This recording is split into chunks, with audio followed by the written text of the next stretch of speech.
3 minutes after 9, we'll convene the meeting. Clerk, would you call the roll? Supervisor Brown? Here. Supervisor McCowan? Here. Supervisor Woodhouse? Here. Supervisor Hamburg? Here. Chair Jurdy? Here. Okay, I'd like to invite our Deputy Clerk, Nicole French, to lead us in the pledge.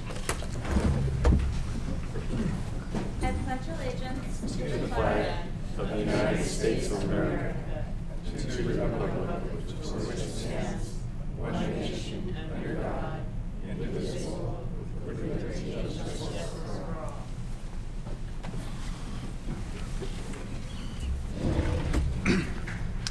all. The next thing we have on our agenda is the adoption of a proclamation recognizing the month of February 2016 as Spay and Neuter Month in Mendocino County. And I've asked Supervisor Vice Chair Carrie Brown to read the proclamation. Thank you. Proclamation of the Mendocino County Board of Supervisors recognizing the month of February 2016 as Spay and Neuter Month in Mendocino County.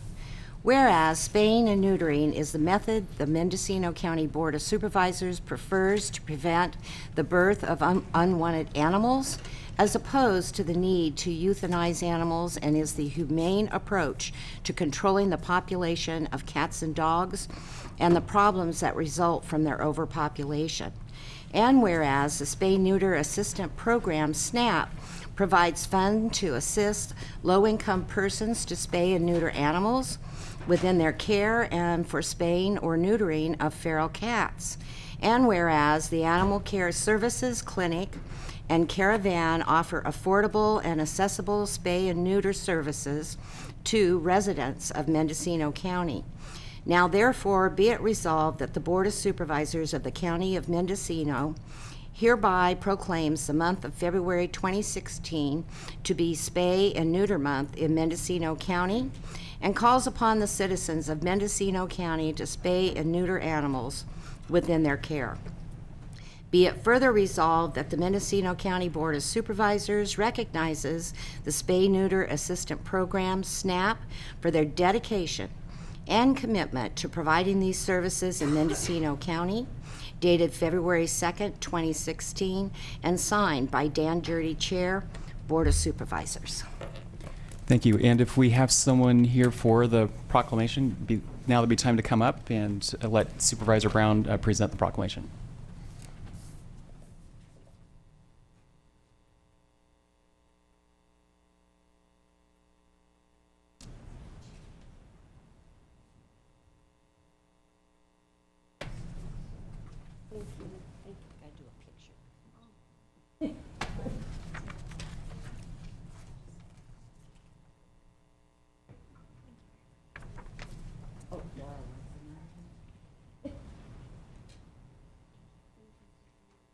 Absolutely. Would you like to speak? I'm just going to say Absolutely. this. Great. Okay? Yes. Do I just talk into this? Yes. Okay. My name is Judy Williams. I am a board member of SNAP, the Mendocino County Spay-Neuter Assistance Program. Our goal is to provide financial help in assisting mostly low-income individuals with the spaying and neutering of their animals. I'm stepping in for Richard Winkler, who has been ill. He's on the mend and has appeared before this board yearly for 25 years. I am here to remind you that the clinic at ACS, located on Plant Road, and the mobile caravan, which reaches outlying areas, provide services at the lowest possible cost. So from a budget point of view, the ACS and caravan services don't cost the county anything, but the county receives the benefit of avoiding the expense of animal control issues, abandoned animals, sheltering them, and euthanasia. We so much appreciate your support and this proclamation. We will continue our efforts to promote spay-neutering for the benefit of the animals and our community. Thank you. Thank you very much.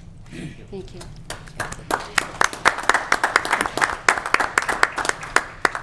If any member of the public would like to speak on this item, go ahead.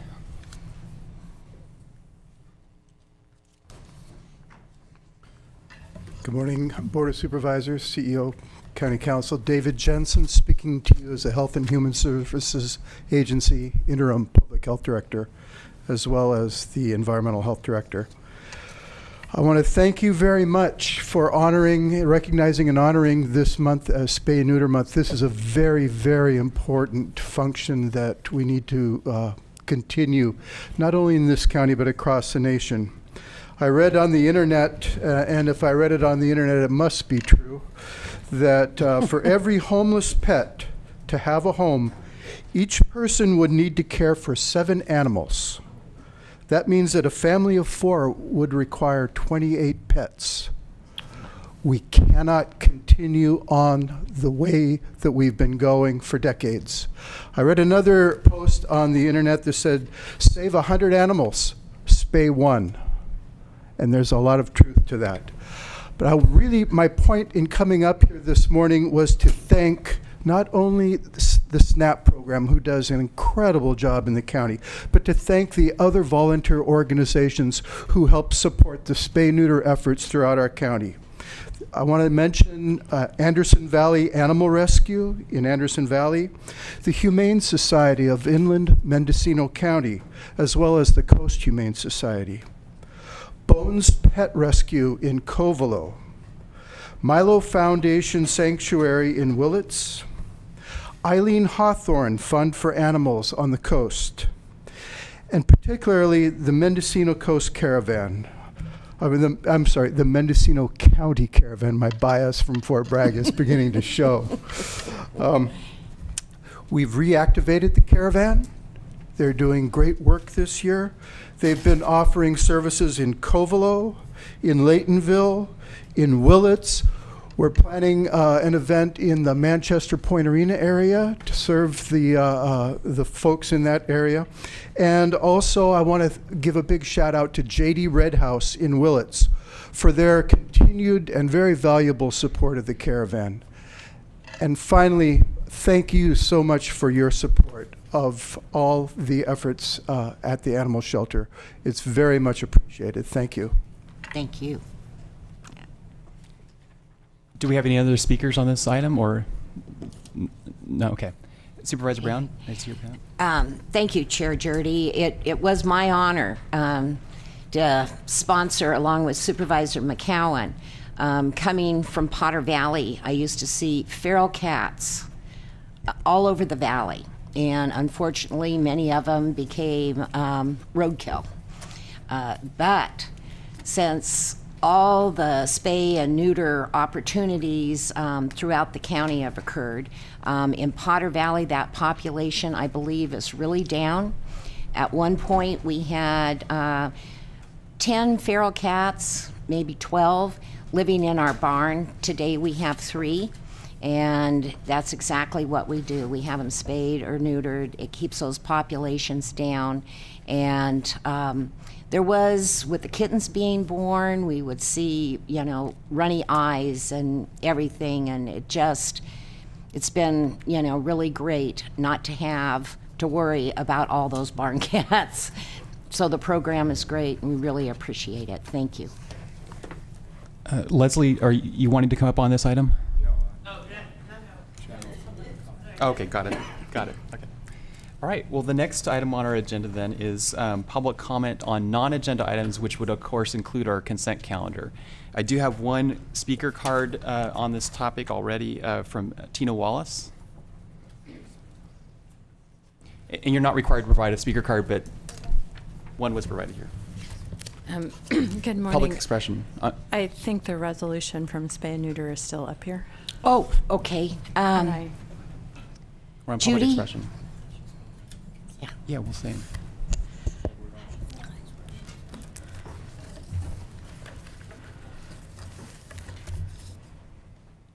Okay. Okay, sorry. I just didn't want the resolution to get left behind. Good morning. My name is Tina Wallace. I'm here to speak on agenda item 4E for your consent calendar item. That's a resolution rescinding the vested rights approvals for the Northern Aggregates, Inc., which is also known as Harris Quarry. I wanted to request that the board please pull this item, excuse me, from the consent calendar and continue it for 1 week. If you have any questions, I'll be happy to answer them.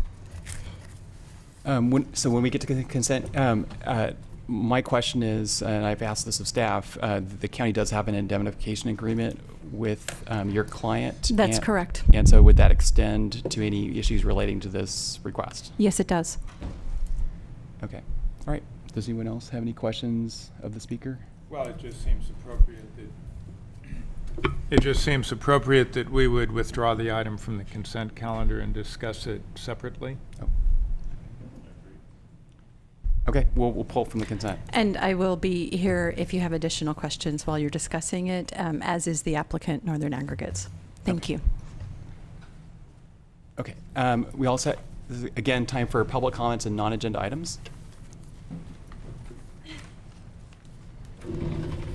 Good morning, Supervisors. My name is Susan Schindler, and I am a farmer in Mendocino County. I'd like to begin by quoting some of the principles of our own county's general plan. And I quote, "Support the county's resource-based economy. Collaborate with local communities, agencies, and organizations to promote all aspects of the wellness of the county's populations. Provide county residents with opportunities to actively participate in the planning decisions that affect their lives." And that is what you've allowed me to do today. I appreciate that. I'm here today because I want to say that rehashing 9.31 on the subject of cannabis simply will not work. It does not address dispensaries. It does not address transportation, distribution, nor manufacturing, all of which exist in this county. But most importantly of all, it does not acknowledge what the state and every initiative for 2016 acknowledges, that we are not a nuisance. We're simply farmers, and what we create is an agricultural product, and as such, we should be controlled and regulated by the Department of Agriculture. And what I mean by that is not some pilot program, which will draw this line in the sand of haves and have-nots and create a black market that will explode. What we need to do is exactly what the general plan suggests. Let us sit down, stakeholders, supervisors, law enforcement, citizens. 9.31 was brave and forward-thinking in its day, but we paid for that dearly. The difference is today, if we create an ordinance that is well-honed and functional, it will pay us back dearly. We will have fees for the general fund, possibly taxes. We will certainly create jobs. And last but not least, we will just create peace in this county and end the paradigms, not just for me, but for my grandchildren, my great-grandchildren, and for all of our families. Thank you very much. Yeah. Good morning, member of the board's esteemed chair. I am Dr. Connie Caldwell, County Public Health Officer for Mendocino County. We've been hearing a lot about Zika virus in recent weeks, so I've been asked to give you a brief update on this topic. You may have heard in the news yesterday the World Health Organization just declared the Zika outbreak an international public health emergency. So first, what is Zika? It is an infection caused by the Zika virus, and it is spread by the bites of a certain species of mosquitoes, the Aedes mosquitoes. This is different than the usual mosquito that we're more familiar with in California. What are the symptoms? Most symptoms include fever, rash, some achiness, a little bit of joint pain, maybe red eyes. Symptoms last a few days and persons are well again. Many infected people don't even know they're infected. They have no symptoms at all. So why are we so worried about it? Well, we're so worried because it appears that pregnant women who become infected with Zika during their pregnancy may be giving birth to infants with microcephaly, which simply means small head, but it's actually a very serious birth defect because it reflects that the brain has not formed properly. So then these children will have serious learning problems and serious problems moving about. They may not be able to learn to walk and talk. In Brazil right now, they've seen a huge increase so that they have thousands of these babies born in the last year, many-fold more than previously. So how is it spread? It is spread by the bite of an infected mosquito. Not any mosquito, but Aedes species, A-E-D-E-S. It is not spread by casual contact between people, though it's unclear whether it might be spread by sexual contact, but certainly not by casual contact. Where does it occur? Well, it occurs primarily in tropical to subtropical areas of the world. Again, it requires that the particular mosquito, Aedes species, be present and the mosquitoes be infected with the virus. This mosquito requires warm weather, so it doesn't survive in cooler northern climes. It was first identified in Uganda in 1947. It's been seen throughout Africa and Southeast Asia for a very long time, but it has now become widespread in Central and South America as well as in the Pacific Islands and Caribbean. There's ongoing spread of Zika, particularly in Brazil, but also in American Samoa, Colombia, Costa Rica, El Salvador, Guatemala, Haiti, Panama, Mexico, Nicaragua, Venezuela, and Puerto Rico and Virgin Islands. So you get the idea. Can it survive in California? These mosquitoes, Aedes mosquitoes, have been found in a few isolated areas in primarily Southern and Central California in the last few years, but in very small numbers. They would not be expected to survive in Northern California. There have been a few cases of Zika virus identified in California, 6 so far this year, but all of these have been due to travel, so we haven't had any local endemic spread. Could it happen in California? Yeah, it could in Southern California. We'll more likely see it in Southern Florida and along the Gulf Coast. So let me wrap up here in just a moment for you. The precautions are really that pregnant women should seriously consider postponing their travel to Central or South America, and other travelers should take care to avoid mosquito bites. How do you do this? You wear long sleeves, you wear long pants, you use repellent, you make sure that where you're staying has functioning screens on the windows and doors, you empty standing water. This is good advice at home, too, to prevent spread of West Nile virus from our own mosquitoes. Let me see if there was anything. So that concludes my comments. If there were any questions on my presentation, I'd be happy to entertain them. Otherwise, thank you. Supervisor Brown. Yes, Doctor, and thank you. I've been hearing this on the news. A female, if infected and gets pregnant, this could possibly happen to their unborn child.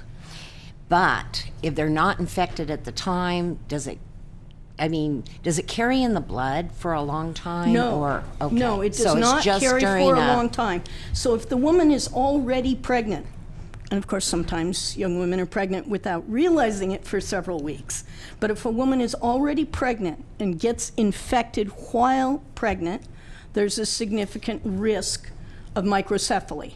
We don't know yet what percentage of the time. But it doesn't clearly carry Brazil forever. has seen, no, Okay, thank you. no, and then you recover quite quickly, and once you recover, you have antibodies that protect you long-term, maybe lifelong. Any other questions? Thank you very much. Thank you. Okay, Leslie, I have a card here from Leslie Feldman.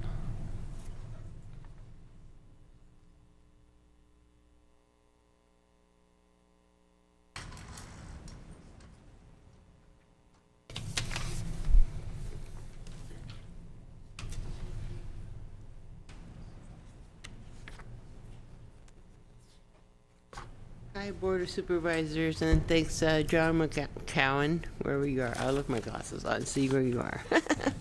I knew it was you. Hi, honey.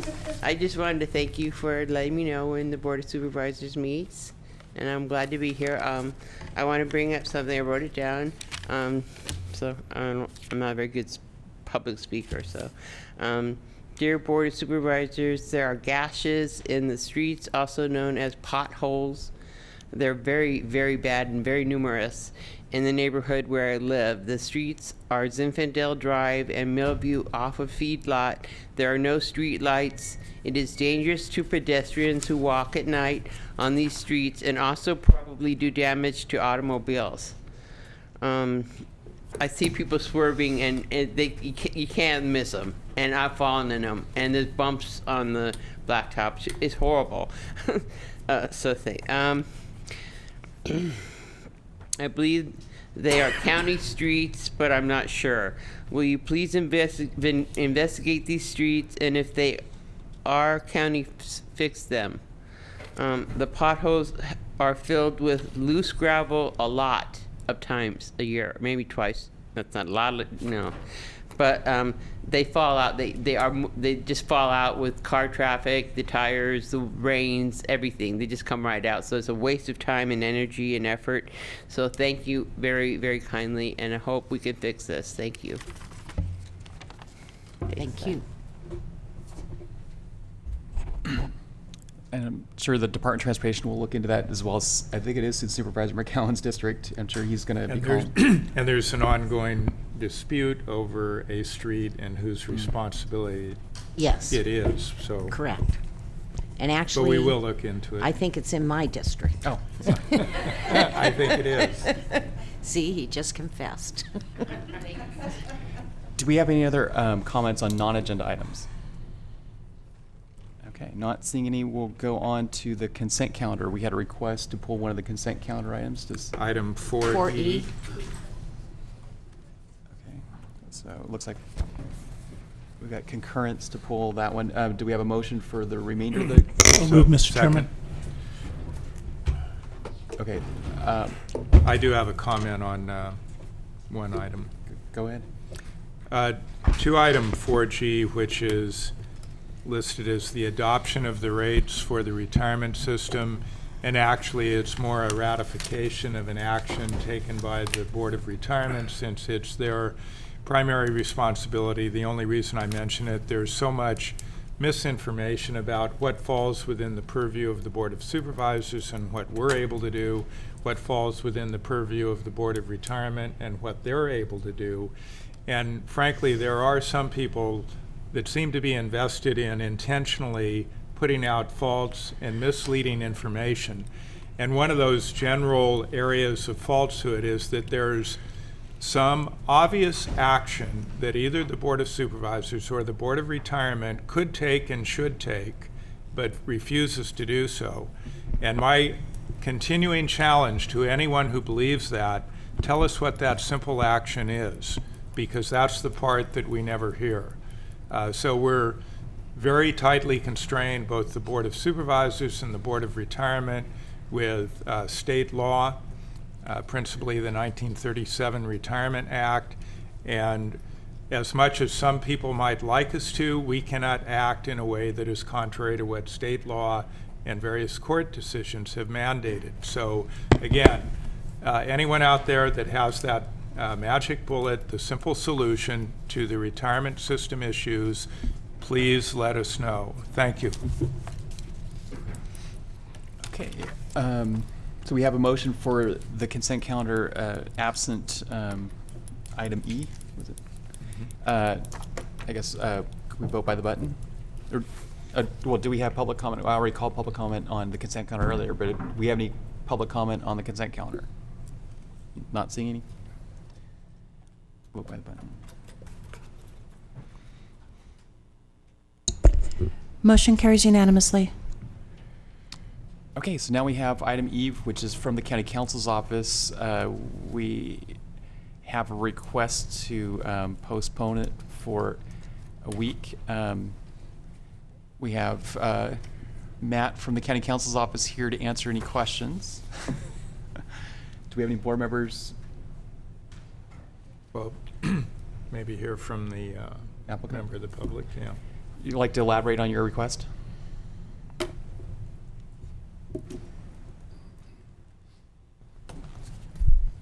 Tina Wallace again. I'm not sure what information the board is seeking or would like me to elaborate on. I'm happy to answer any questions. Again, it is a request for a continuance of 1 week, that it be moved from this week's agenda to next week's agenda.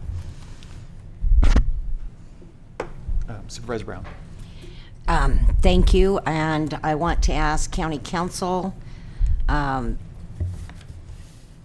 is that something we can do?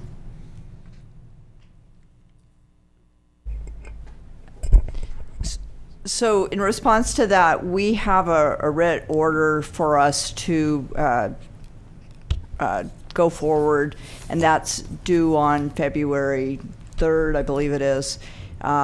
If we were to put this item over, what we would do is go back to the court and ask more time to be to respond to that writ and do what we need to do. Again, so the answer is we are supposed to go forward, but I think that if this board elected to put it over a week, what we would have to do is go and explain that to the court and ask for more time. Supervisor Brown, if I may, the county actually has two options in this situation. They can, as your county council has opined, request a continuance from the court, an extension, a brief extension of time, or what is often done is the return to writ is a plan for compliance with the court order. So the county could also submit a plan saying that the county is going to consider this next week, and that is also compliant. So this county has two choices as to how to proceed if the board supports a continuance. Thank you. Supervisor McCowan. So to either Ms. Wallace or County Council, the reason for the delay, and then the idea of a plan. So I guess that second part would be to County Council, but the reason for a request of a delay? In very general terms, Supervisor McCowan, it's to allow for further consideration of filing an appeal.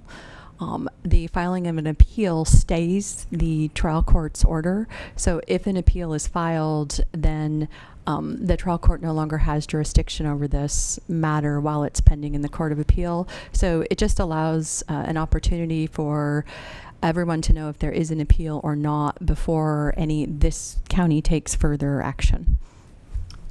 So then filing an appeal would alleviate the need for us to take the action before us right now, and then is saying to the court, if an appeal is not filed, then we will bring this back at our next opportunity to take this action. Does that strike you as something that would be acceptable to the court? From my understanding, I believe that would be true. So. Okay, thank you. Do we have any additional questions from board members? Not seeing it. Okay, thank you. Thank you very much. Do we have any members of the public who'd like to comment on this agenda item? Not seeing any. Do we have a Supervisor Hamburg? Yeah, Mr. Chairman, I move that we continue this item for 1 week. Second. Well, or until our next, which would be 1 week. Well, until next time. And of course, that means that County Council will so inform the court. Correct, we would do that. That's right. Okay, I believe there is a second. Yeah, there is a second. Okay. Okay. I guess we can vote by the button.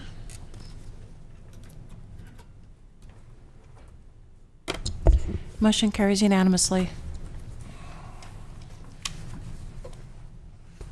Okay, now we're on to item 5E, which is a presentation of possible direction to staff regarding the county's capital improvement plan and facility needs assessment.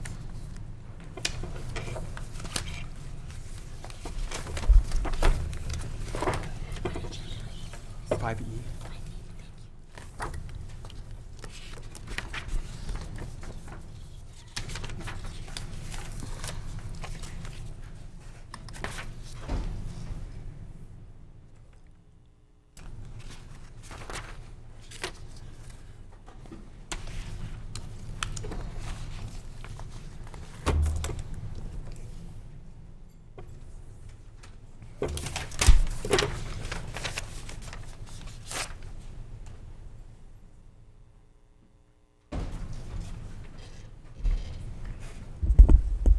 Good morning, Chair Judy, members of the board, Chris Shaver, Deputy CEO, Executive Office. This morning I bring before you a presentation of the Capital Improvement Program, our projects CIP and deferred maintenance, and to give you an overall picture and view of where we're at now and kind of the direction that we're heading to. So with that, I will begin.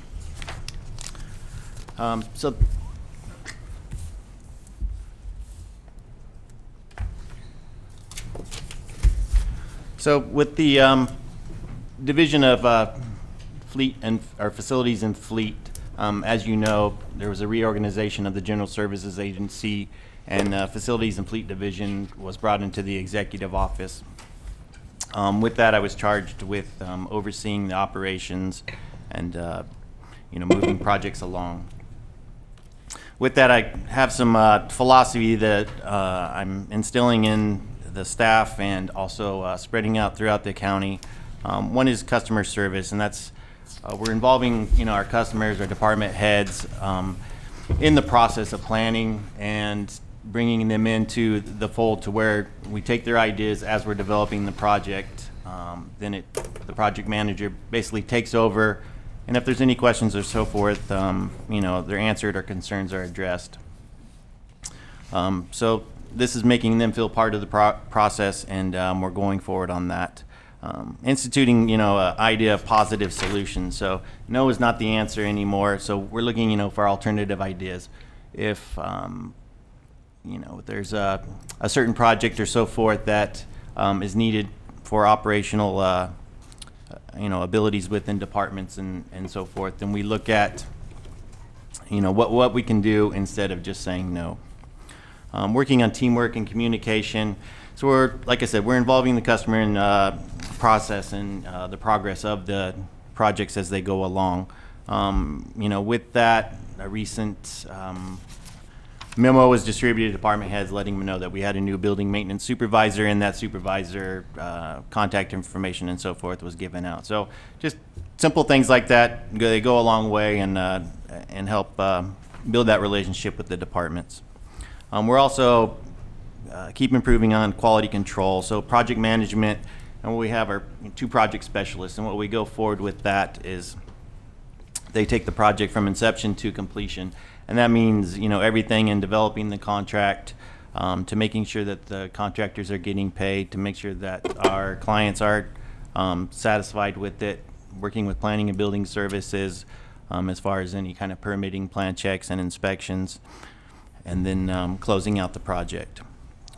As mentioned, we're constantly striving to improve, so we're focusing on constant improvement, but refining any processes, developing better practices for project management, so we can keep on budget, keep on schedule.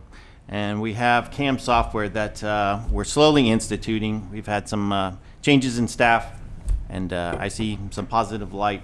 So we're moving forward with that, and that will give us a better handle as far as day-to-day operations on, seeing exactly where we're at on our schedules, on our budgets, and so forth, instead of keeping multiple spreadsheets.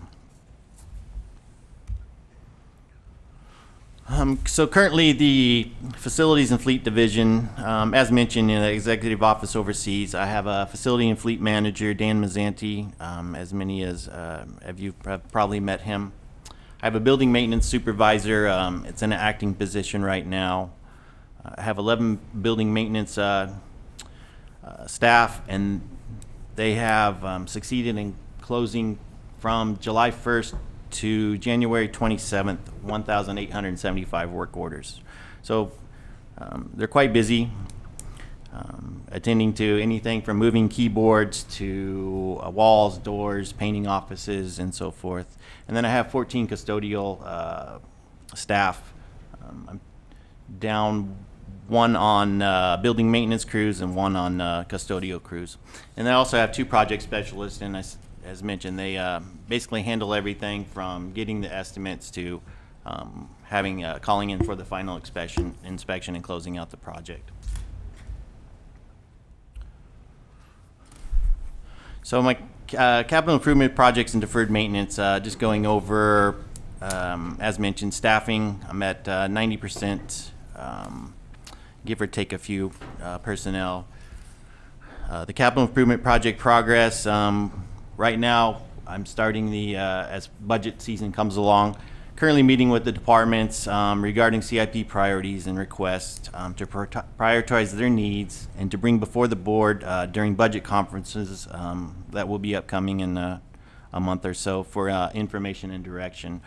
So at that point, we'll have some key projects to fulfill department needs and prioritize on that way and bring before you to look for direction. We also, as far as deferred maintenance progress, there was quite an extensive backlog, and a lot of that was just due to lack of funding. And so we're going through that, and the goal is to catch up on that, and then also be more proactive to where we're not reacting to where exterior painting or some other lack or neglect of being able to maintain that building so we don't have dry rot and other issues like that.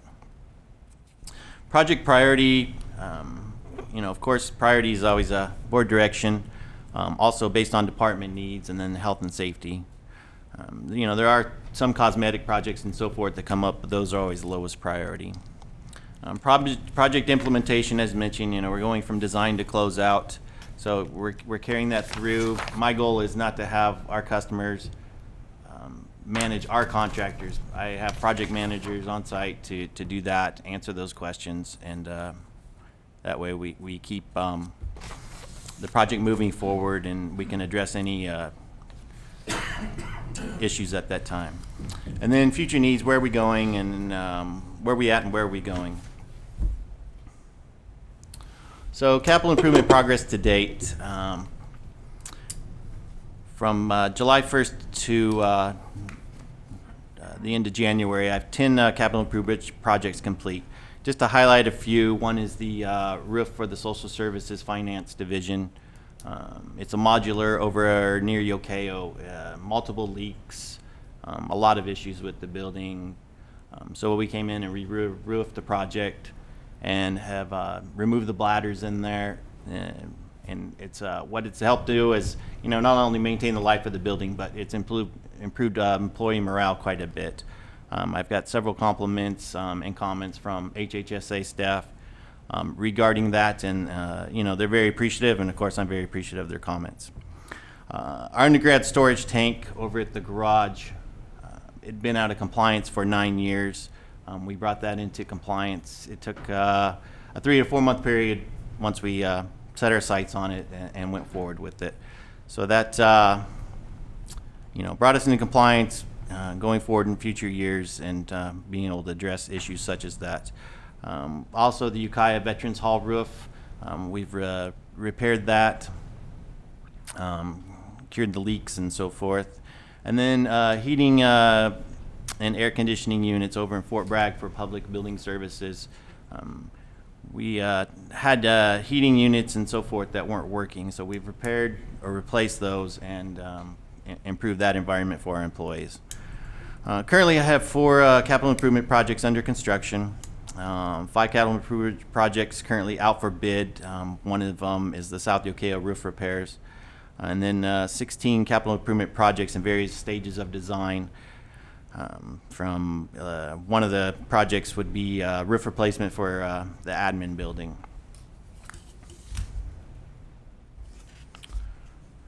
In terms of deferred maintenance, for comparing fiscal year 14-15 with 15-16, in 14-15 we did 15 deferred maintenance projects, various sizes and so forth. To date for fiscal year 15-16 we have 29 projects completed. One of those I'd like to highlight is we took a proactive stance over the summer during dry weather and used extra help to repair a lot of the roofs, address a lot of the leaks that we are having, and identify those. That's helped tremendously throughout the year through this El Nino period to where we have either eliminated or at least stalled some of the leaks and kind of prolonged the life until we can get to some of those roofs when the weather clears or in future funding years. Also, to kind of touch on the library windows in Fort Bragg, we got to that project, replaced that. We were having some issues with condensation buildup and so forth. As far as prioritizing projects, the factors that we consider are health and safety and the employee welfare. My goal, as mentioned, is to remove 100% of the ceiling bladders, as soon as possible. I understand it's going to take a few years and funding to do that. But I think that's going to help, not only the employee morale and so forth, but also when you come into the building and you see that there's no bladders there, it gives you a little better peace of mind that you're not going to get all your paperwork wet from a rainstorm coming in. Deferred maintenance, like I said, moving forward to more proactive solutions instead of just waiting or having these issues pile up and taking care of them in later years where it gets a lot more expensive.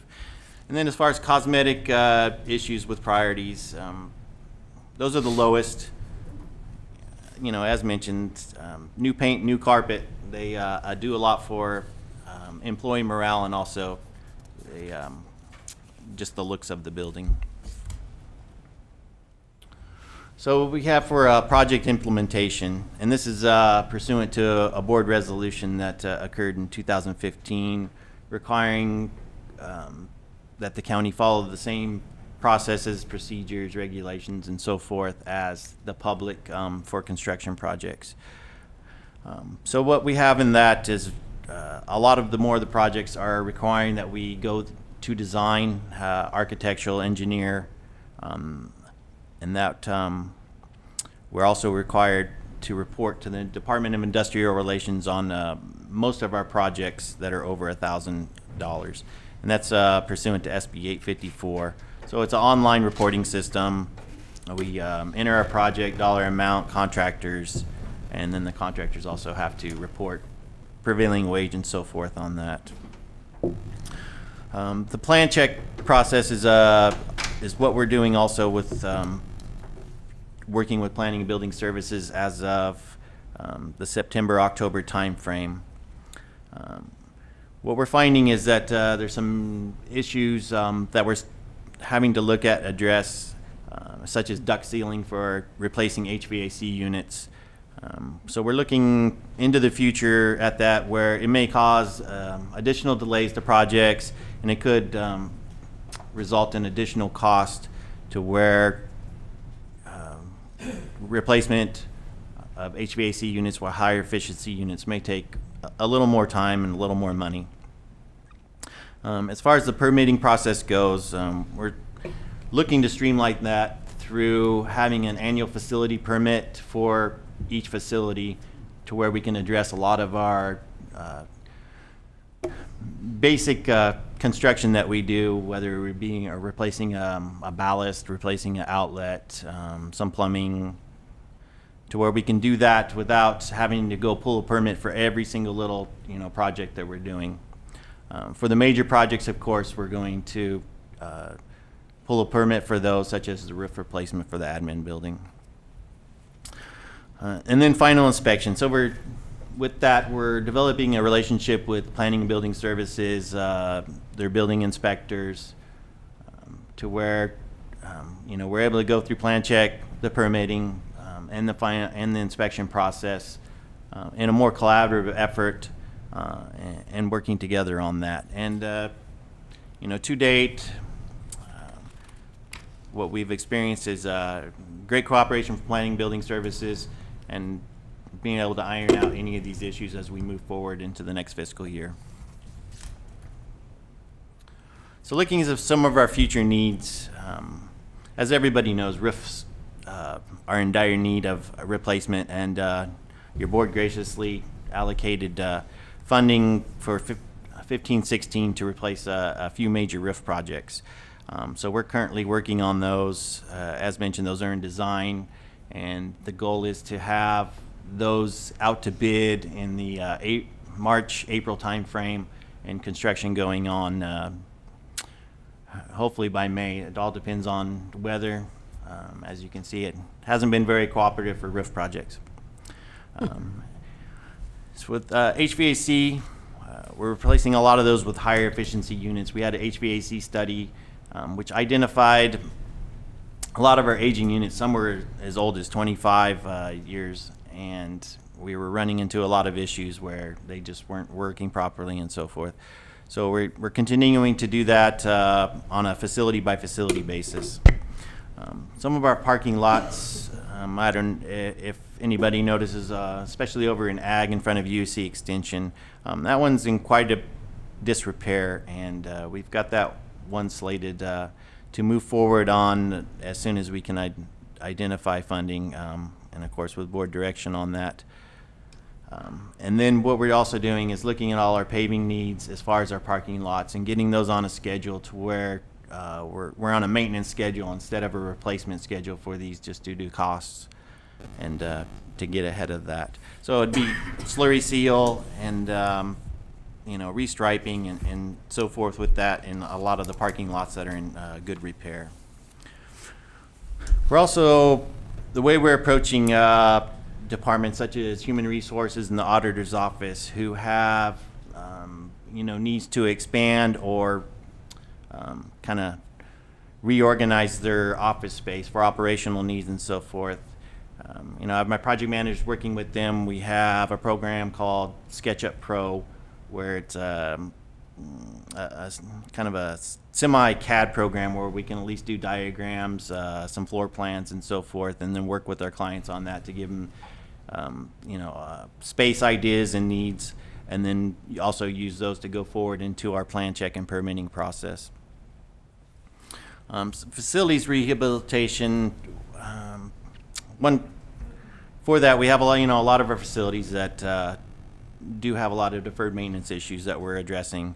Also, some of our facilities, all of our facilities grow older each year, and the upkeep on those sometimes adds up. One I'd like to kind of bring to highlight, and maybe for the board to consider in this future or coming up fiscal year, is the animal shelter. And we have HVAC replacement, the incinerators going out, the exterior and interior painting, and then some various other issues with that. Using that building as a highlight, we're looking at least $400,000 plus as we move forward with addressing some of these.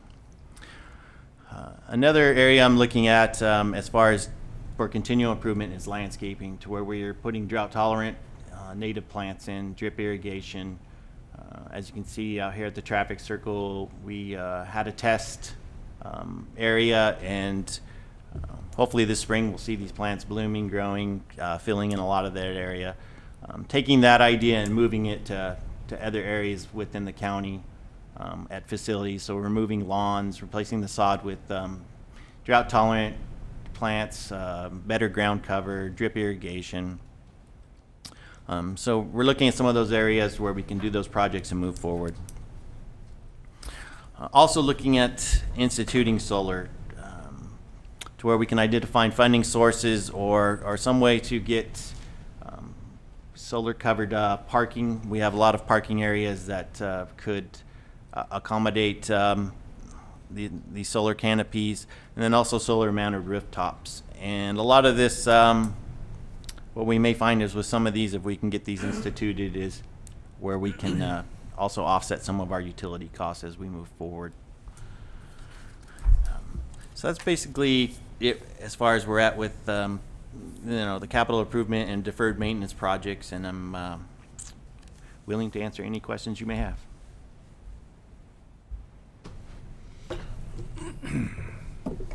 Supervisor Woodhouse. Thank you. I have a few questions.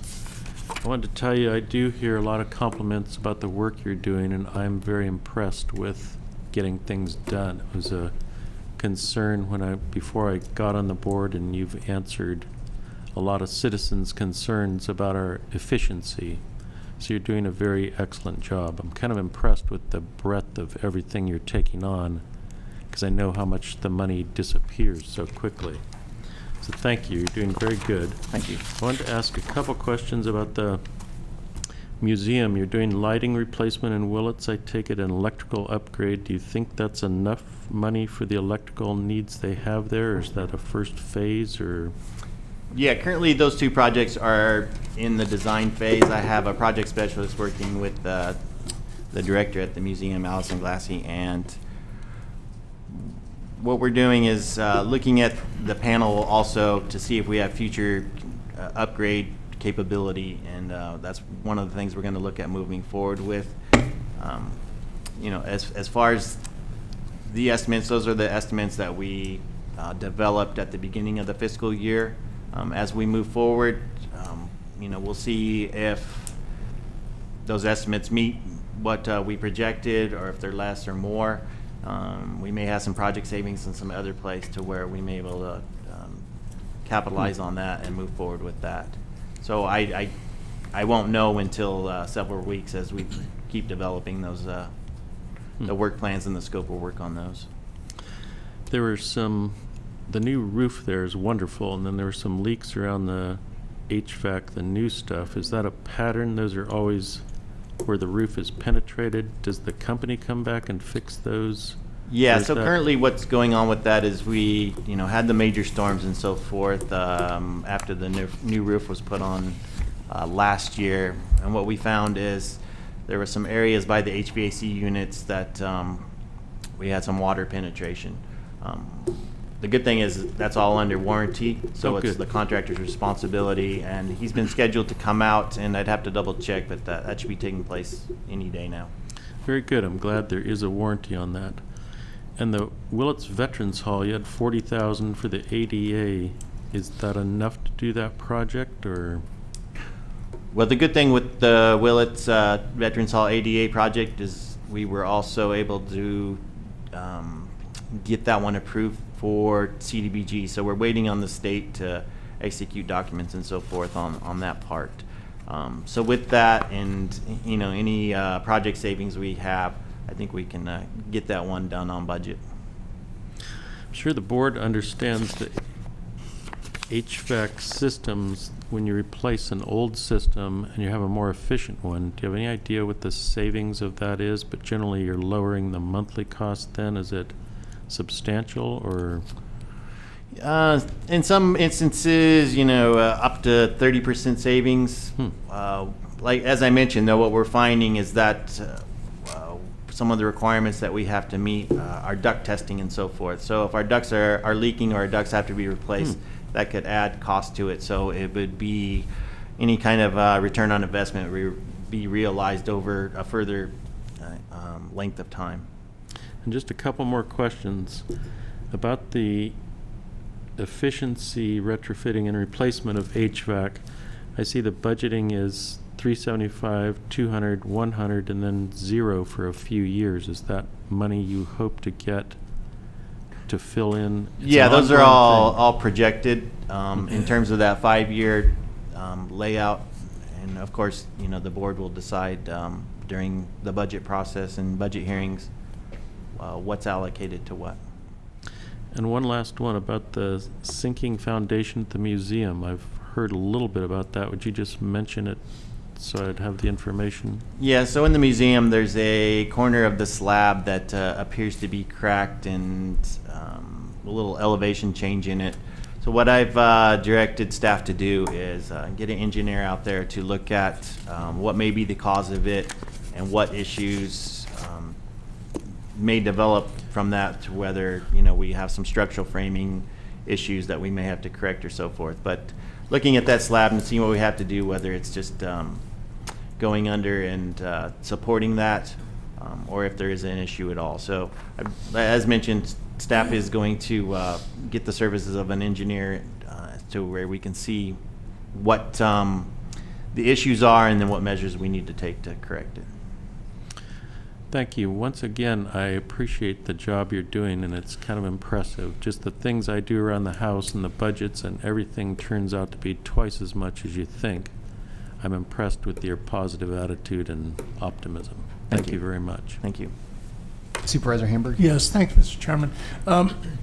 Chris, when we're talking so much about doing roofs, of course, we immediately get into thinking about solar, and I'm just really glad to hear you mention solar. I know you are, really up on what we're doing with PACE and what we're doing with clean energy, but it's such a good opportunity for the county to show that we really mean it. That we're really, in the same way that doing drought-resistant landscaping says that we really mean it, so does doing energy efficiency on our county roofs. And I'm wondering, take this building, for example, where I know we're going to expend quite a bit of money fixing this roof. Is this roof strong enough for a solar array, and is that something that's being considered?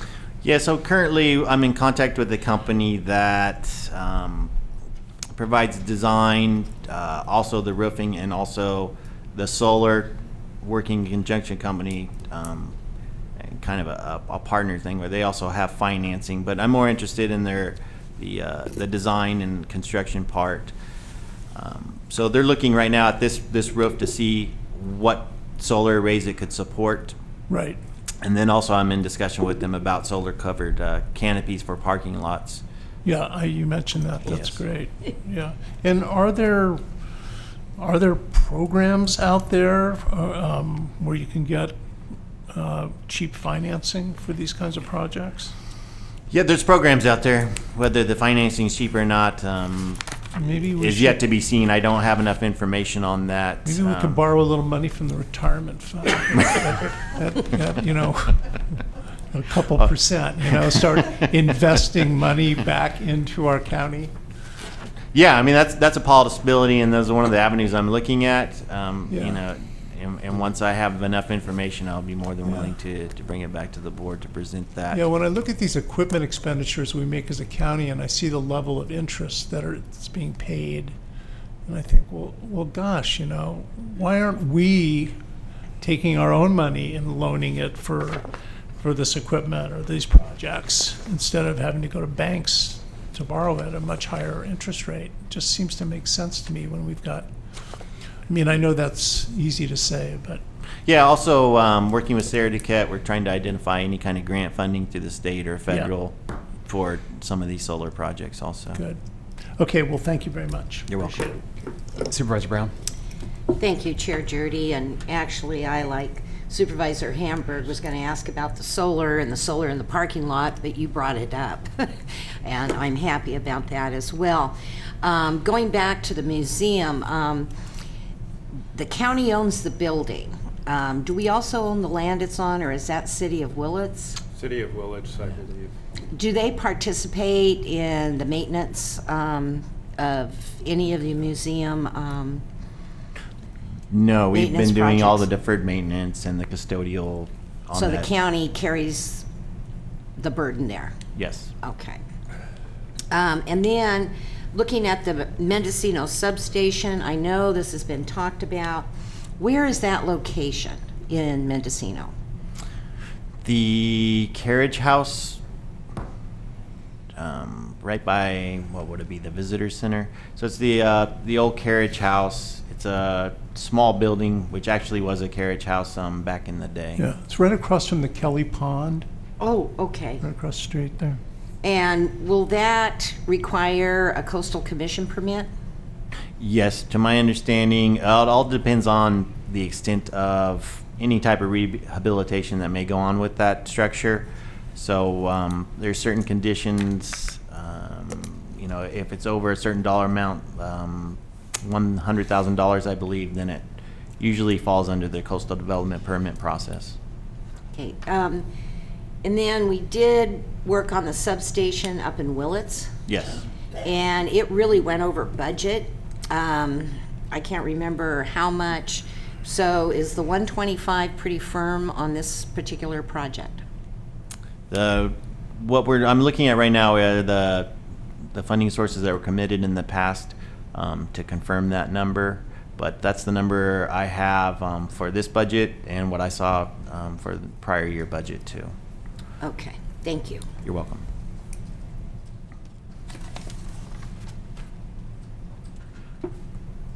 That response really didn't answer the question.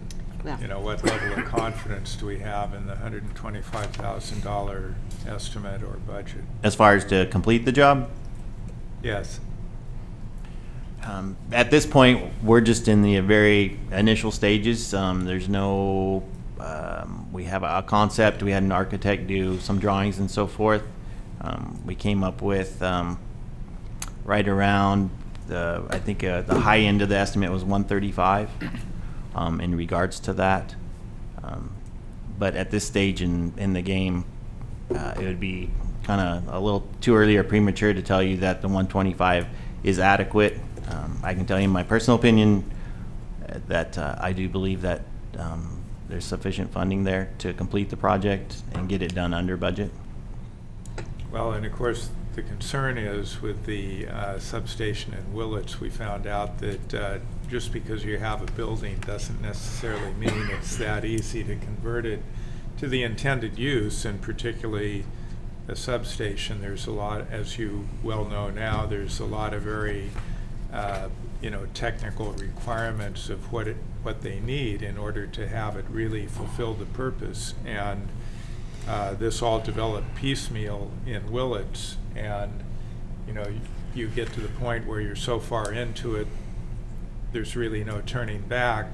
But if you had known the full extent of the project initially, you might have looked for another location or another plan. So I hope that can be a learning experience with this one, and let's ideally not get started until we have a pretty good idea of what it'll cost to get it to the finish line. Yeah, as mentioned, there's we haven't expended any funds on it. We haven't been charged by the firm that did the SketchUp for us. So.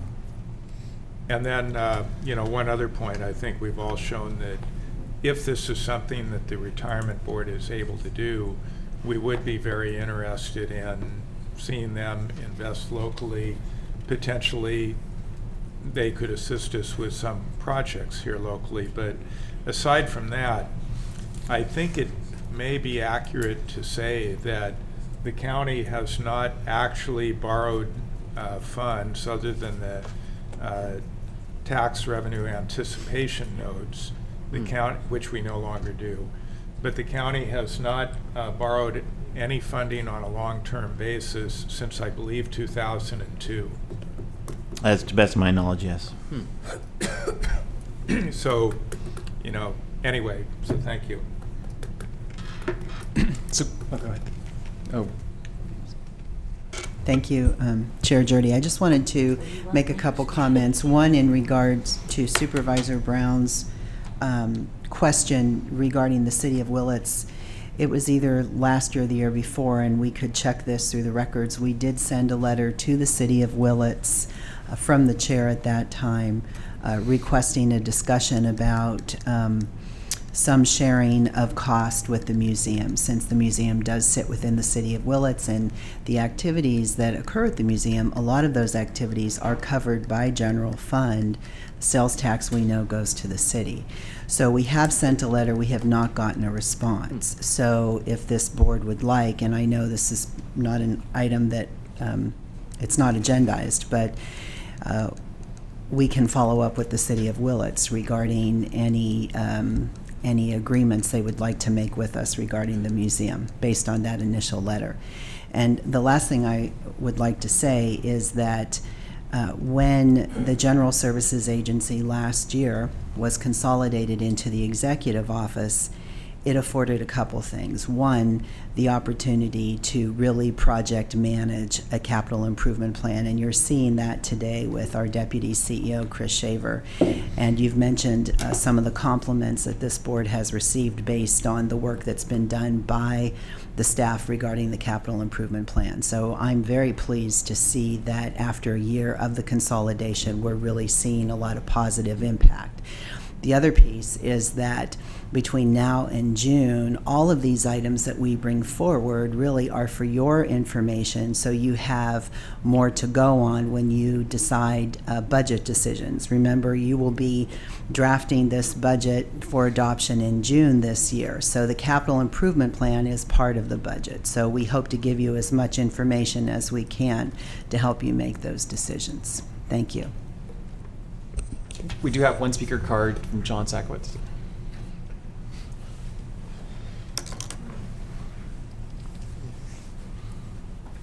Thank you, Chair Jurdy. Good morning, supervisors. Good morning, county staff. John Sakowitz, Ukiah. Speaking as a private citizen only. With regard to Supervisors Hamburg, excellent suggestion that that the possibility exists for the retirement system to lend the county the money. I just returned from a 3-day workshop given by the Callan Associates, who are our investment advisors for our pension system. Callan advises some $2 trillion, a trillion with a T, for their clients. So they're definitely the class of the field. And I spoke with the CEO and founder of Callan, Ron Payton, about exactly this issue of having the retirement system make a highly targeted investments that meet fiduciary threshold in the county. There's a site that I would like everyone to take a look at. It's called communitywealth.org. These are investments that are permitted under the law by public retirement systems. The state of Wisconsin, which is 100% funded, we're about 69, 70% funded here in Mendocino County. Probably the best managed public pension system in the country. Wisconsin makes quite a few investments in community wealth. Mendocino County, I believe, could lend, make short-term financing available to the county. The retirement system could make that financing available to the county for projects like solar or like the sheriff's psychiatric facility. We could do that. Now, the county could issue bonds that would probably be cheaper because you issue bonds at a tax advantage rate, municipal bonds, but if it were a loan, the county probably could do better by taking that loan from the retirement system. So this is allowed, and our investment advisor, Callan Associates, is exploring or will explore that issue for us. Thank you. Thank you. Do we have any other comments on this agenda item?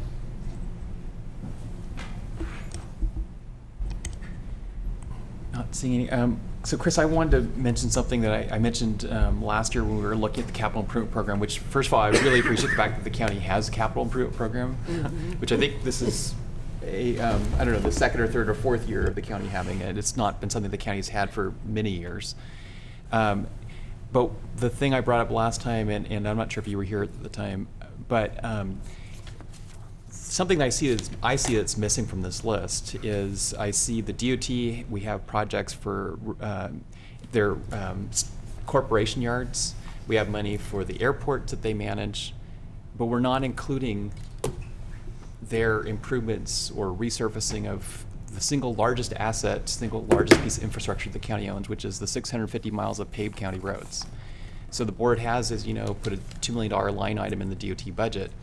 And when I look at the City of Fort Bragg's capital plan, which is also part of its budget, you know, the road resurfacing projects are part of that capital improvement program. So I just think it's missing from the list. And so I'd like to see that listed here as the, the amount of money that's being allocated for the roads, because it's a need, it is a project, and it's in the budget.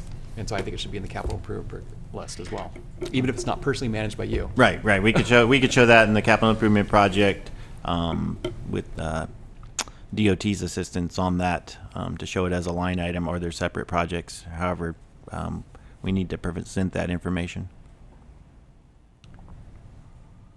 Do we have any other comments?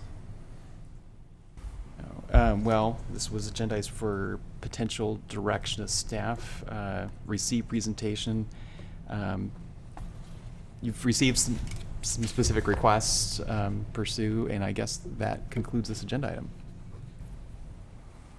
Thank you. Thanks, Chris.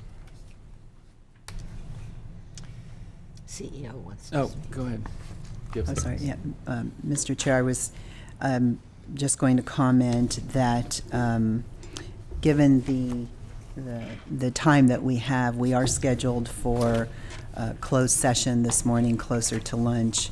We could do the Mendocino Town Plan update. Mr. Gustafson is here, and I also have Sarah Duquette here, who could give us a very brief ledge update. So if you would like to do those two items before we break for closed session. Sounds good. That could work.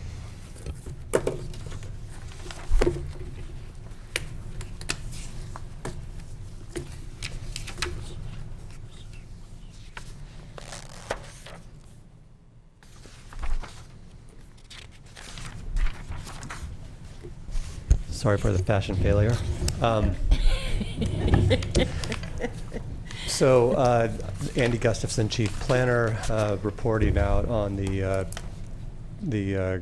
Mendocino Town Plan meeting that occurred last week, and also reporting about the Commission's comments on the submitted application on January 8th. The packet was delivered to the Coastal Commission on January 8th. Staff met with Coastal Commission North Coast office, reviewed that packet. We also established at that time meetings, workshops that we would come back to the Coastal Commission office to work through issues that may be raised. On January 25th, the Coastal Commission issued a 19-page letter, which I believe was handed out to you this morning, listing not only their current or outstanding comments, but additional comments that were raised by our January 8th packet. That packet has been subsequently revised to correct some omitted pages, and also to provide clear identification that the town plan and the zoning ordinance were a part of the board's action in December. The staff on January 29th, last Friday, met again with Coastal Commission, and at that time there was, I believe, some substantial progress made towards resolving key issues regarding water availability, and continued discussion about clarification on how visitor serving facilities are being accounted in the town. We have a meeting scheduled for this Friday to continue that discussion, and at this point we cannot report on a date certain when the application will be accepted by Coastal Commission staff and brought to hearing. That concludes my report. Supervisor McCowan. Thank you, Mr. Chair. Well, first of all, I'll try not to belabor this. It doesn't seem like we gained much by the new path that we took, and by submitting a completely rewritten town plan, as noted in the letter from the Coastal Commission. But my primary concern is their letter is dated January 25th, addressed to our consultant, but copied to Planning and Building. It's dated January 25th. When did Planning and Building receive this letter? The physical copy came some days after, but we did receive. When did the email copy arrive? That came on the afternoon of the 25th. That was a Monday. Well, I'm going to say again, I believe it does a real disservice to this board to not transmit this to us in a timely manner rather than drop this much information on us at the beginning of the meeting. I hope this does not happen again. Thank you. Understood. Thank you. Thank you. Okay. So just to recap, Andy, so you've said that since they wrote this letter on the 25th, county staff did have a follow-up meeting with the Coastal Commission staff on the 29th? Correct. And you think that you've resolved some of the issues raised in the letter, but not all at this point? That's correct. Ultimately, the proof will come in the acceptance of the application that we provided the information they need to move this packet forward. And that would come in the form of a follow-up letter from them? I would expect it would be in writing. And is there a rough time frame for when they might give that? I have none. Okay. Hopefully not 24 hours before we meet again. Okay. All right, thank you. Thank you. Thank you. Oh, Supervisor McCown has a question. Well, and it's, it's almost just a rhetorical comment, but Coastal Commission they say that we continue to omit certain necessary information previously requested in a series of letters from 2014, 2015. Looks like about 4 of those letters, that we've received previously, they're still saying they're not getting that information. I thought that was one reason we hired the consultant, so he would provide all the answers to all the questions. It's just a bit frustrating. I'd like to answer that if I may. The Mendocino Town Plan Ad Hoc meant they lost documents once again. But those documents could be found very easily on our website. But they wanted hard copies delivered. They wanted hard copies delivered. They weren't happy delivered. to get them off our website. And they also did lose documents. We had to express them through, overnight express to get it to them. They have everybody running silly. And yes, we do agree. They're regurgitating what in this letter, what we've already discussed. Some of those issues have been resolved, and they just restate again if they don't like what they've received. And I do feel this drags on. It's going to cost us more and more money, but I do feel it behooved us to hire the consultant that we did. And because it's getting down to hardball. And yet we did hire the consultant partly because I believe he was representing that he would cut through all of this, all of these barriers that we've been dealing with the Coastal Commission. And his current contract runs through February 28th. Right. And then February 29th, we don't have a consultant under contract. Yeah. That is true, but I will say that we would still be in a much longer process if we didn't have the consultants we have. And, I wish perhaps you should have been the one that stood up to be on the town plan ad hoc, because then you would really understand the pressure that Coastal Commission staff puts on our staff and doesn't budge no matter how much information they provide them. They wanted a collaborative process. Has this been a collaborative process? No. We get bombshelled every time we turn around, but we're almost to the finish line. And Supervisor Hamburg, you might want to add this, and under Supervisors Reports, we won't have to give a report on the MTP. No, I just want to say that it's no secret that the process that counties like ours, all 58, well, not all 58 counties, but the coastal counties in California, the process that they're dealing with is frayed, if not broken, and that's the reason why there's so much turmoil right now in the Coastal Commission. And we're kind of trying to get our LCP amendment passed in the teeth of that turmoil.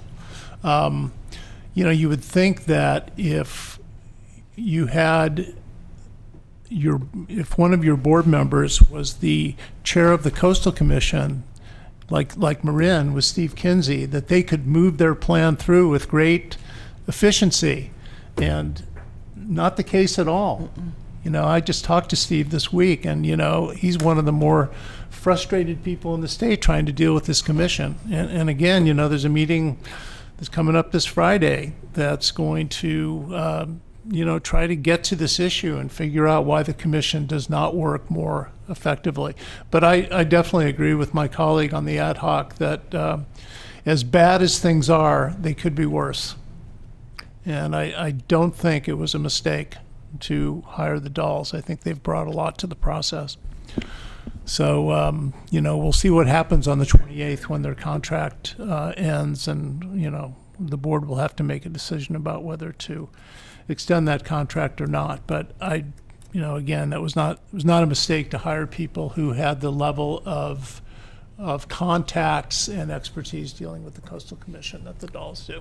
And I know you don't agree with that, Supervisor McCowan, but he was sold himself as he could get us to the finish line. He could get us before the Coastal Commission in February, and I don't think that's going to happen.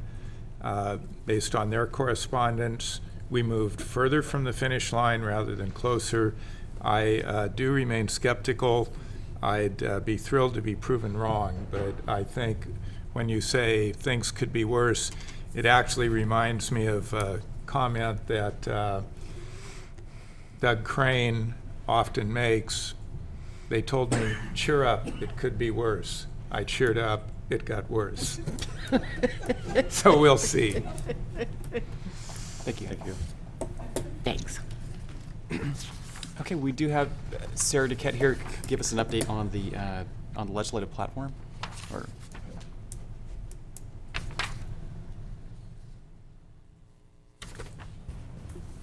Good morning, Board of Supervisors. Just a quick update. First, AB 21 did pass out of the Assembly, and that's the bill that would take away the March 1st deadline for counties and cities to have an ordinance on the books or have the state take over in terms of marijuana cultivation licensing. So that's good news. The governor has publicly indicated that he will sign the piece of legislation, so we're hoping that happens any day now. And it is an emergency bill, so as soon as he signs it, it goes into effect. So that's really good news in terms of the recently passed Marijuana Regulatory Act. A couple other quick things. The special session for healthcare services is still going on in the legislature. Part of that was to address the managed care organization tax that expires in June, which would be a $1.3 billion hole for critical services for Medi-Cal. The governor came out with a plan and a fix as part of his budget. So they're going to have the first hearing where they're going to talk about the governor's plan and the legislature, and hopefully make first steps into coming together and having some type of fix by the time it expires in June. So we'll keep you updated as that progresses over the next few months. Another thing that's still at the forefront of everyone's mind is transportation funding at the state level. The Transportation Commission recently announced that cuts to their capital project because of their declining revenue for the fuel tax.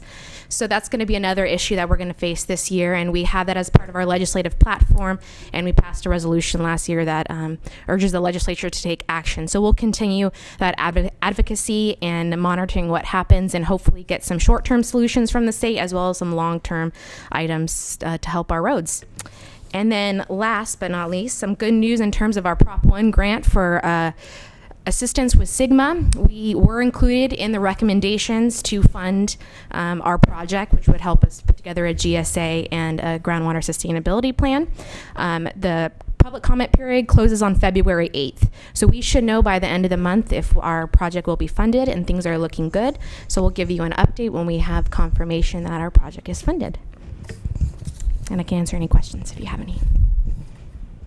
Go ahead, Supervisor. Thank you, and not a question, but just tagging on to the update on marijuana legislation, and Supervisor Woodhouse and I will be having are we calling it a town hall or a forum, whichever you prefer, at the Willits Senior Center on Bechtel Road, February 6th from 2 to 5. The primary reason for that is to hear from members of the public on their recommendations of what an updated county cannabis ordinance should look like. Supervisor Woodhouse and I have been meeting with various stakeholders and county officials, and I'd like to acknowledge Ms. Duquette's help in organizing and coordinating, along with the CEO, and Ag Commissioner Chuck Morris as well, and the Sheriff's Office. So anyway, February 6th, 2 to 5, Willits Senior Center. Thank you. Okay, thank you. Do we want to go into any other reports before we go to closed session, or are we ready to go to closed session? Mr. Chair, maybe it's possible that we could take a break and then go into closed session. And this afternoon, we have a couple items that are timed between 1:30 and 2, so there may be some time for supervisor reports in that period. So if the board chooses, we could take a break and then go to closed session. Okay, all right. Thank you.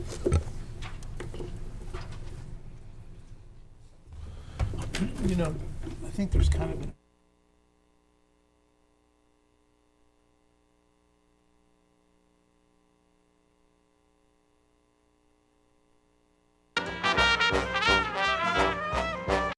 We'll resume the Board of Supervisors meeting from lunch. I did want to report out that earlier this morning we had one closed session item, which was conference with labor agency negotiators Carmel Angelo, Heather Kaufman, Heidi Dunham, Alan Flora, regarding conference with legal counsel, anticipated litigation, significant exposure, litigation 1 case, and direction was given to staff. And no action on the labor item. There was no action on, yeah, that's right. The labor item, there was no report. So now we are on to our 1:30 timed item, which is item 5D, discussion and possible authorization for the Emergency Services Directors to submit a letter and necessary documentation to the California Office of Emergency Services requesting the County of Mendocino be included in the possible U.S. Small Business Administration declaration regarding impacts related to the economic injury from the Dungeness crab season suspension. And the sponsor for this is the Executive Office. You want to go ahead with this? Good afternoon, Tammy Bartlemay, Office of Emergency Services. So today we're asking that the Board of Supervisors authorize a letter to the Emergency Service Director of California Office of, sorry, I have a cold, you guys. California Office of Emergency Services, Mark Garaducci, requesting Mendocino County be included in the possible U.S. Small Business Administration declaration regarding the impacts related to the economic injury from the Dungeness crab season suspension. On November 5th, 2015, the State Fish and Game Commission put the recreational and commercial crab season on hold due to algae-related neurotoxin found in the Dungeness crab. The Dungeness crab industry in California generated about $59 million in sales during the 2013-14 season, according to the California Ocean Protection Council. The delay in the season means no or limited income for the fishermen. They spent money preparing for the season. One fisherman reported he has 4 employees who are not working, and they are struggling to support their families. Fishing trips are being canceled. What should be a busy time is a very quiet time over on the coastal area.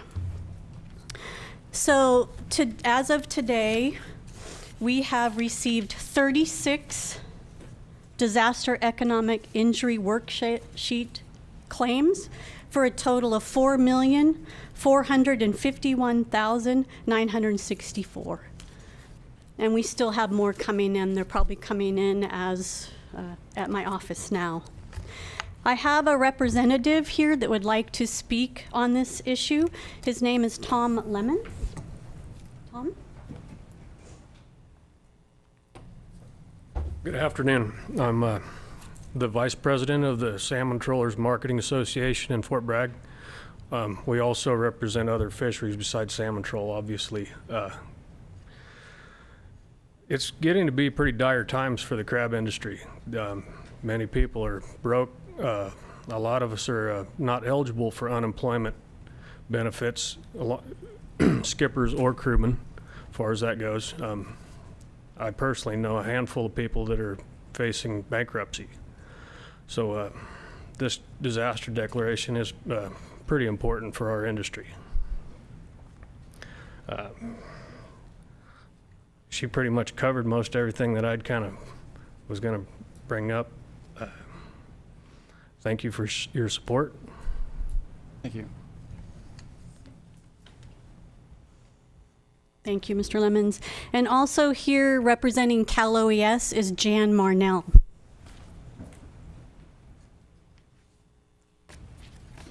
Good afternoon. Thank you. I personally had an opportunity to speak with many of the fishermen, crab fishermen, having them fill out these economic injury reports.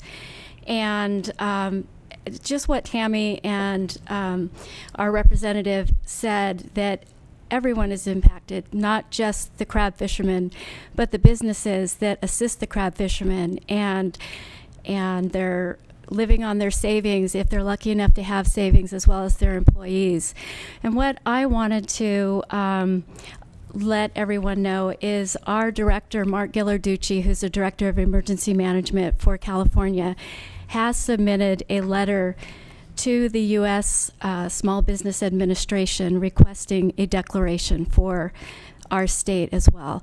And I have copies of that, and I'm not sure if you're aware of this or not, but also our state senator, Mike McGuire, as well as our Assemblyman Jim Woods, have also submitted a letter to our governor and requesting a U.S. Federal declaration for impacts to the fishing industry. So I have copies of those letters, and I just want to say that thank you for listening, and I can answer any questions if you like. I have one question. What do you think might be the time frame for the federal government making this declaration? At this point, we really don't have any answers. We understand that this is a situation that expediency is really required, but I don't have an answer to that. All right, thanks. Supervisor Brown. Thank you. Most all of the coastal counties would be involved. That's correct. It's on now. Thank you. Because I believe in order to expedite it all, it has to be, everyone has to turn in reports. So we get those dollar amounts and reach certain ceilings that are required. And knowing the fishing industry, many of the families here in Mendocino County, as well as Sonoma, and then you go up to Humboldt, you know, it's huge. And my heart just breaks for them. Absolutely. We have economic injury reports all over the coastal communities, and we have I think there's 15 of them listed on this letter from our director, as well as I have personally collected these impact forms for my 3 counties, which are Humboldt, Del Norte, and Mendocino, and everyone is impacted in the millions. Oh, go ahead. And sir, just to let you know, we're ranchers, and I can remember in the mid-90s, we had to sell, because prices were so low, we had to sell over 2/3 of our herd just to make the operation expenses for the year. And it's tough. And as I said, my heart goes out to you and the others, the employees, the families, and there's lots of businesses suffering as well. So thank you for being here. Supervisor, what else? Thank you. We're very supportive of what you're doing. I'm wondering if is it true that if they open the season for at least 6 weeks late in the season, that would avoid making payments to anyone, and that might actually be a disservice if they didn't get a stronger amount of money. Do you know if that's true, first of all, and how the monies might compare? I do not know if that's Okay. true. I do know that it came up in the Dungeness Crab Task Force meeting, and there was no definitive answer at this time. Okay. Thanks. Okay. Should Thanks. I just get these? Okay, so we have these letters for you, and then we hope you'll support and agree to send a letter off. We thank you for your support as always, and you know the drought's done a lot of damage in our county for the last couple of years, and this is another result of the drought. So thank you for. That's just what I was going to ask, Tammy. What is the source of the gas? So it is a warmth, the El Nino, the warmth in the water causes it's up 7 degrees, I believe. It's 7 degrees warmer than normal. We're hoping that with El Nino passing this year, that it will have a reverse effect now.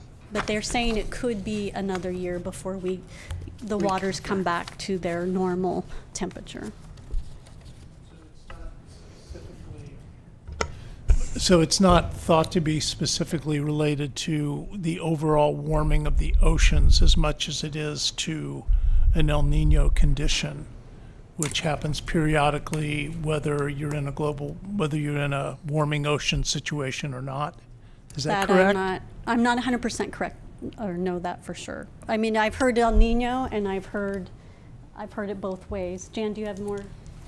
Well, I don't have any scientific information, but I can say that we are investigating a severe climate change situation as well.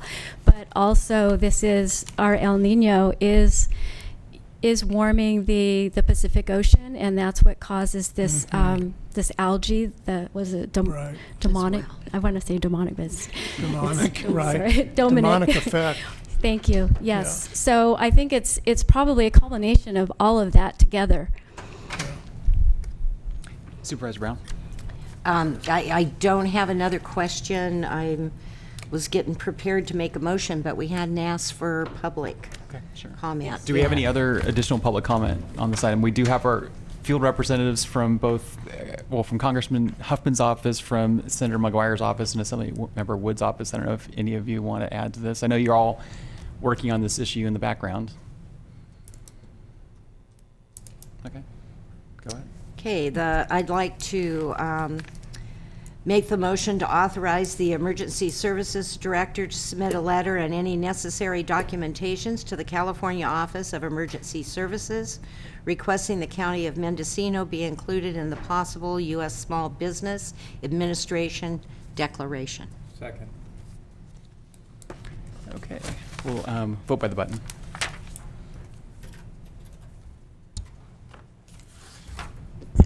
Motion carries unanimously. Thank you. Yeah, thank you for coming. Thank you. Next item on our agenda is item 5G, which is introduction and waive reading of ordinance amending section 15.04.030 B of the Mendocino County Code, speed zoning on county roads, adding paragraph such and such, establishing a 25-mile-per-hour zone prima facie speed on Laytonville Dos Rios Road. So moved. Second. Supervisor Woodhouse, it is in your district. Do you want to comment? No, I am familiar with it and ready to vote. Okay. Thanks. Do we have any public comment on this item? Not seeing any? Okay. Ready to go? Vote by the button. Motion carries unanimously. Okay, we're slightly ahead of schedule. If the board's okay with it, maybe we could go directly into board members' reports. Supervisor Woodhouse. Thank you, Mr. Chair. I've been going to a lot of meetings, and one of them was up in Covelo with the sheriff. Every month we go up there. Then we drove back on the Dos Rios Road and Sherwood Road, and they're both in tough condition, and also Spy Rock and Bell Springs, and I'm getting lots of calls about the condition of the roads. Howard is very concerned about March if El Nino continues, that they're softened up now, saturated in, that's when the phone will ring off the hook. And we have a lot of frustrated people out there in the hills expecting more service than we can possibly afford. So we're trying to break it down, and I realize just telling the people something, that's what they get when they call in.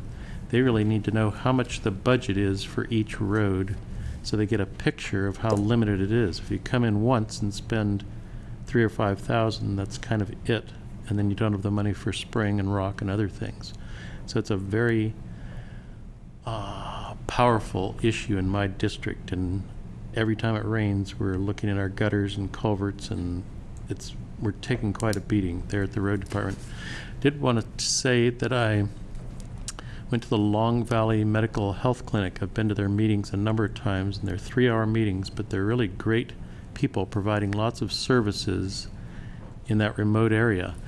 And they always have budget challenges and work their way through it. But they have an exciting new opportunity now for telemedicine. It'd be telepsychiatry that they are proceeding with. A young man from AmeriCorps set it up for them, and they were just amazed. He came in, got the pamphlet, and set it all up. It's $297 an hour, and this would allow, maybe you could talk to 3 or 4 people in an hour and actually prescribe medicine visually that way and bring people out of crisis or stabilize them. They'll only be able to be paid about $142 an hour, and the only way they can proceed, they will proceed and lose money at it. But there's a chance, if we can become Medi-Cal partners with them, that we could fill in that missing money so that they weren't just going further into debt, and also provide a really quality service for that whole northern part of our county. So I'm looking into the details, and I'll be bringing that to the board to maybe get a presentation from the young man about it and see if that's something we could assist with dollars that may not all come out of the general fund. Everyone that wants something, it always comes down to money, and you can't say yes to everybody. And so it's our challenge to look at all those priorities. But I think that would be an admirable one. The adult mental health care service in the north part of the district is non-existent. They were very adamant about that, and Covelo and Laytonville are in agreement. So I'll be bringing this up to the board when I can. Thank you very much, Mr. Chair. Supervisor Brown. Thank you, Chair Jurdy. When we got out of our last meeting, I headed over to Sacramento for the Rural Counties Representatives of California Board of Directors meeting, and it was also the Board of Directors meeting with the Golden State Finance Authority. And most of our actions were first of the year organizational actions that were taken. But I did, at the RCRC meeting, bring up broadband, and CSAC was forming their policy on broadband, talked to the rural counties, and basically I had information of what was said on the phone call informing that policy for the Government, Finance, and Administrative Policy Committee. And it neglected to think of rural counties. Well, I guess I fired him up and was not able to be on the next phone call, but our expert on broadband was, and Supervisor Hamburg may want to report on that and the action taken, but I appreciate the fact that he had the time. I had a conflicting meeting with AAA that he sat on that committee for me. But that was really important to engage all the rural counties and on the broadband issue. The RCRC board also took action to accept San Luis Obispo County into the organization. So San Luis Obispo will now have a representative on the RCRC board. We did have legislative updates. I have a whole packet of information that I can share with any of you who'd be interested, but it's also on their website. I met with the Redwood Valley group that wants to form a municipal advisory council, and In fact, they have a meeting tomorrow that I can't attend because of other commitments, but they're in the formation. I attended the Area Agency on Aging quarterly meeting. Also, we had a LAFCO yesterday morning here. Was it a 3 hours straight or 4 hours straight meeting? And we continue our work on the spheres of influence and MSRs. We also took action to do an RFP, request for proposal, for the executive officer. So more will be coming up on that. The ad hoc on the Mendocino Town Plan met yesterday as well with staff. We heard most of that report this morning already. And I also, myself and Supervisor Hamburg, as the ad hoc for the Sustainable Groundwater Management Act and the implementation of a groundwater sustainability agency ad hoc. We did a conference call with the CEO, Ms. Duquette, with Sacramento State Center for Collaborative Policy, and these will be the facilitators that will be coming forward to help us through this process of forming a GSA. And you heard earlier as well from Ms. Duquette about us hopefully receiving funding for actually writing the plan. So a lot has happened in that area. I would like to announce that the Public Policy Facilitating Committee for the biological opinion and the work on the Russian River, and this is a result of fisheries that were listed, coho and steelhead. We'll have a meeting on March 3rd. It will be in Sonoma County, and I believe it will start at Forestville with a tour of the restoration projects, and then a full meeting for the rest of the morning back at Lake Sonoma. The Eel Russian River Commission has finally found a date that they can meet. I think you're aware that I chair that body for Humboldt, Sonoma, and Mendocino, and that date is April 1st, and that's no fooling.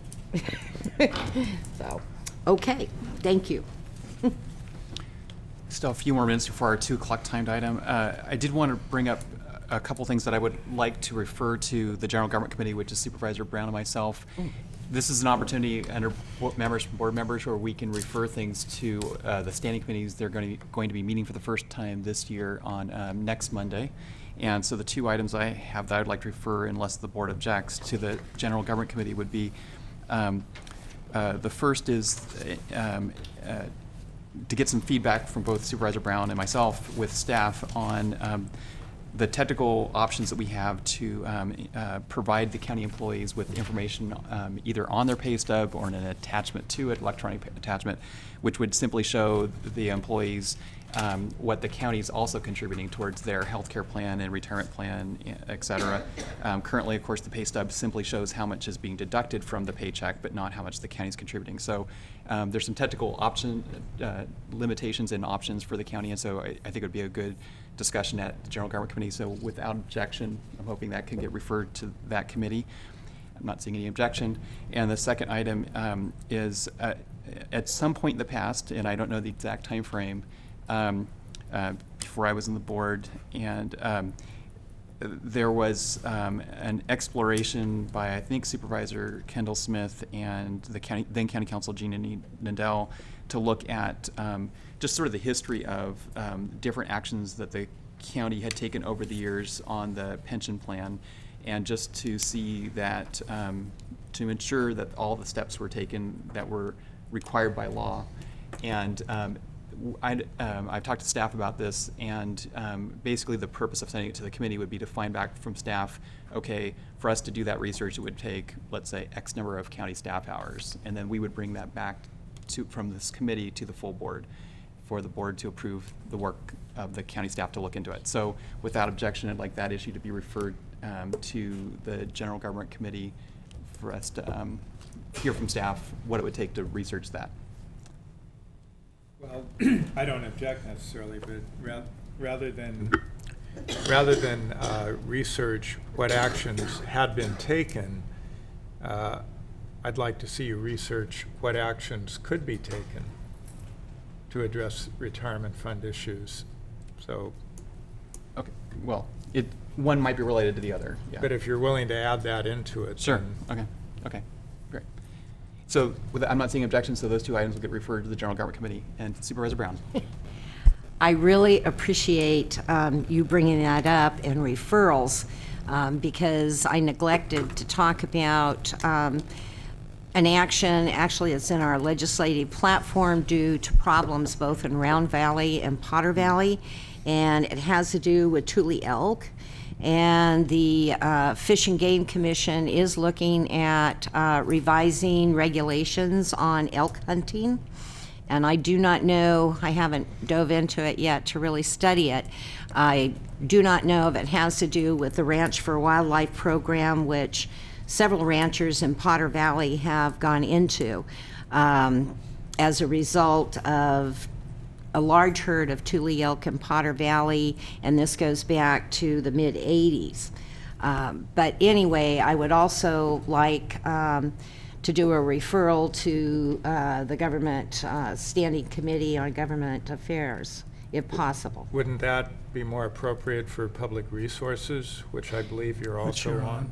Well, that's true, but it is If it's legislation. the General Government Committee is also dealing with legislation, so I think.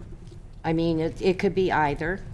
I just want a referral to one of the standing committees so we can start diving into whatever regulations are changing, look at the Ranch for Wildlife program and a way to manage a herd. And to give you a best example, there was a whole herd of elk a week ago surrounding an elderly lady's house. She couldn't even get out because she couldn't run fast enough or anything else to get to her car, which was in a garage out from her home. And as you know, Tule elk are protected by the California Endangered Species Act, and you cannot harass, chase, yell at. I mean, there's very little you can do. And this woman's almost 90 years old and couldn't leave her house for a whole day. So Supervisor anyway. Brown, it looks like you may have two more questions. Supervisor Woodhouse. Well, this is back on the elk, if I may. I don't object to it being referred to a committee. I would just suggest that perhaps Supervisor Brown can coordinate with Executive Office to see where it most appropriately should lie. I'm willing to do that. Okay. We do have 2 o'clock, but Supervisor Woodhouse, do you have a quick item? Yes, just checking to see that this is the process where things would be referred to the standing committees. So the standing committees couldn't briefly talk about things and then send their request for something to be referred to them. It only works this way out, or we could discuss that later. Well, we're developing this somewhat as we go, but Okay. but I think There's policy. the preference would be to bring it up here and then Okay. refer it to a committee. And as long as there aren't 3 supervisors objecting to it going to a committee, it should go. Good, So then do I'll you- briefly want to suggest that we allow the standing committee, HHSA, to discuss the telepsychiatry issue with Laytonville and see if we can gather more information for the board to consider. Not seeing any objections, so yeah. Thank you. There you go. Sure, it would be to gather information on telepsychiatry from the Long Valley Health Clinic. Well, you mentioned For board's Covelo consideration. also, but It would help that whole area, but it's centered in Okay. Laytonville, this particular, and there's a comment. Thank you, Mr. Chair. I just wanted to remind the board members that the standing committees are publicly noticed. So, and per our rules of procedure and board policy has been that this board does make referrals to the standing committees. And I do believe that the draft agenda for Health and Human Services for next week does have 3 or 4 items on it right now. So I'm not sure if the board wants this item for next week's meeting or possibly the month after. I'm hoping for a brief moment on this first meeting. Thank you. Okay. Okay. And I would also like to see that once we decide which standing committee, because the Fish and Game Commission in February will be holding their public hearings on elk hunting regulations. Supervisor McCowan. Thank you. I just wanted to say that I think that an issue could be brought up at the standing committees. We do have, I think, a reports comments section there, so an idea could be voiced as this is something you'd like to see, and then it would have to also be stated here so we could have the actual referral. But there is latitude to, have a brief mention of an item during those standing committees. And just for the benefit of the public, just quickly, the Health and Human Services Agency Standing Committee meeting on February 8th, which will begin at 9, will have an update on the animal shelter.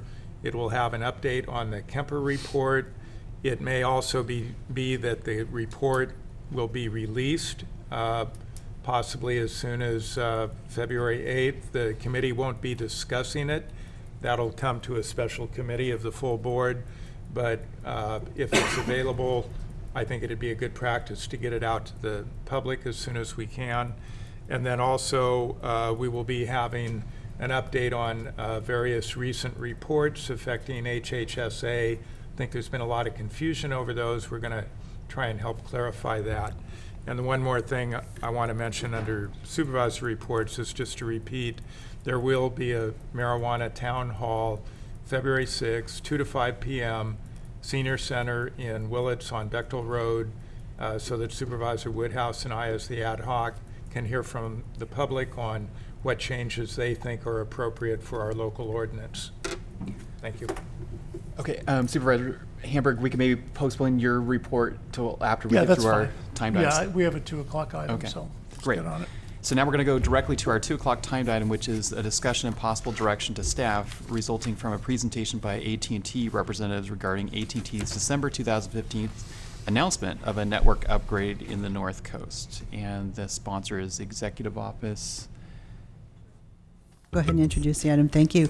We received a call and a request from staff from AT&T that they wanted to come in and do a brief presentation to the board. And so we arranged it for today.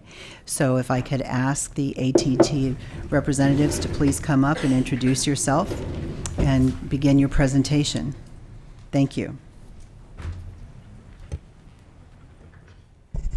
Mr. Chairman, just before we begin the presentation, I just want to mention that the Broadband Alliance in Mendocino County sent out information about this presentation to approximately 400 people who were on our mailing list, so this is well known. I see many people in the audience, including people who operate ISPs, people who live in communities that are unserved and underserved, people who have been affected, which is pretty much the whole community, by recent outages, not only outages to the network overall, but this current situation, and I hope you can speak to this, Mr. Blakeman, of the what I understand to be an ongoing service emergency. Maybe that's no longer in effect, but we understood that was in effect due to no.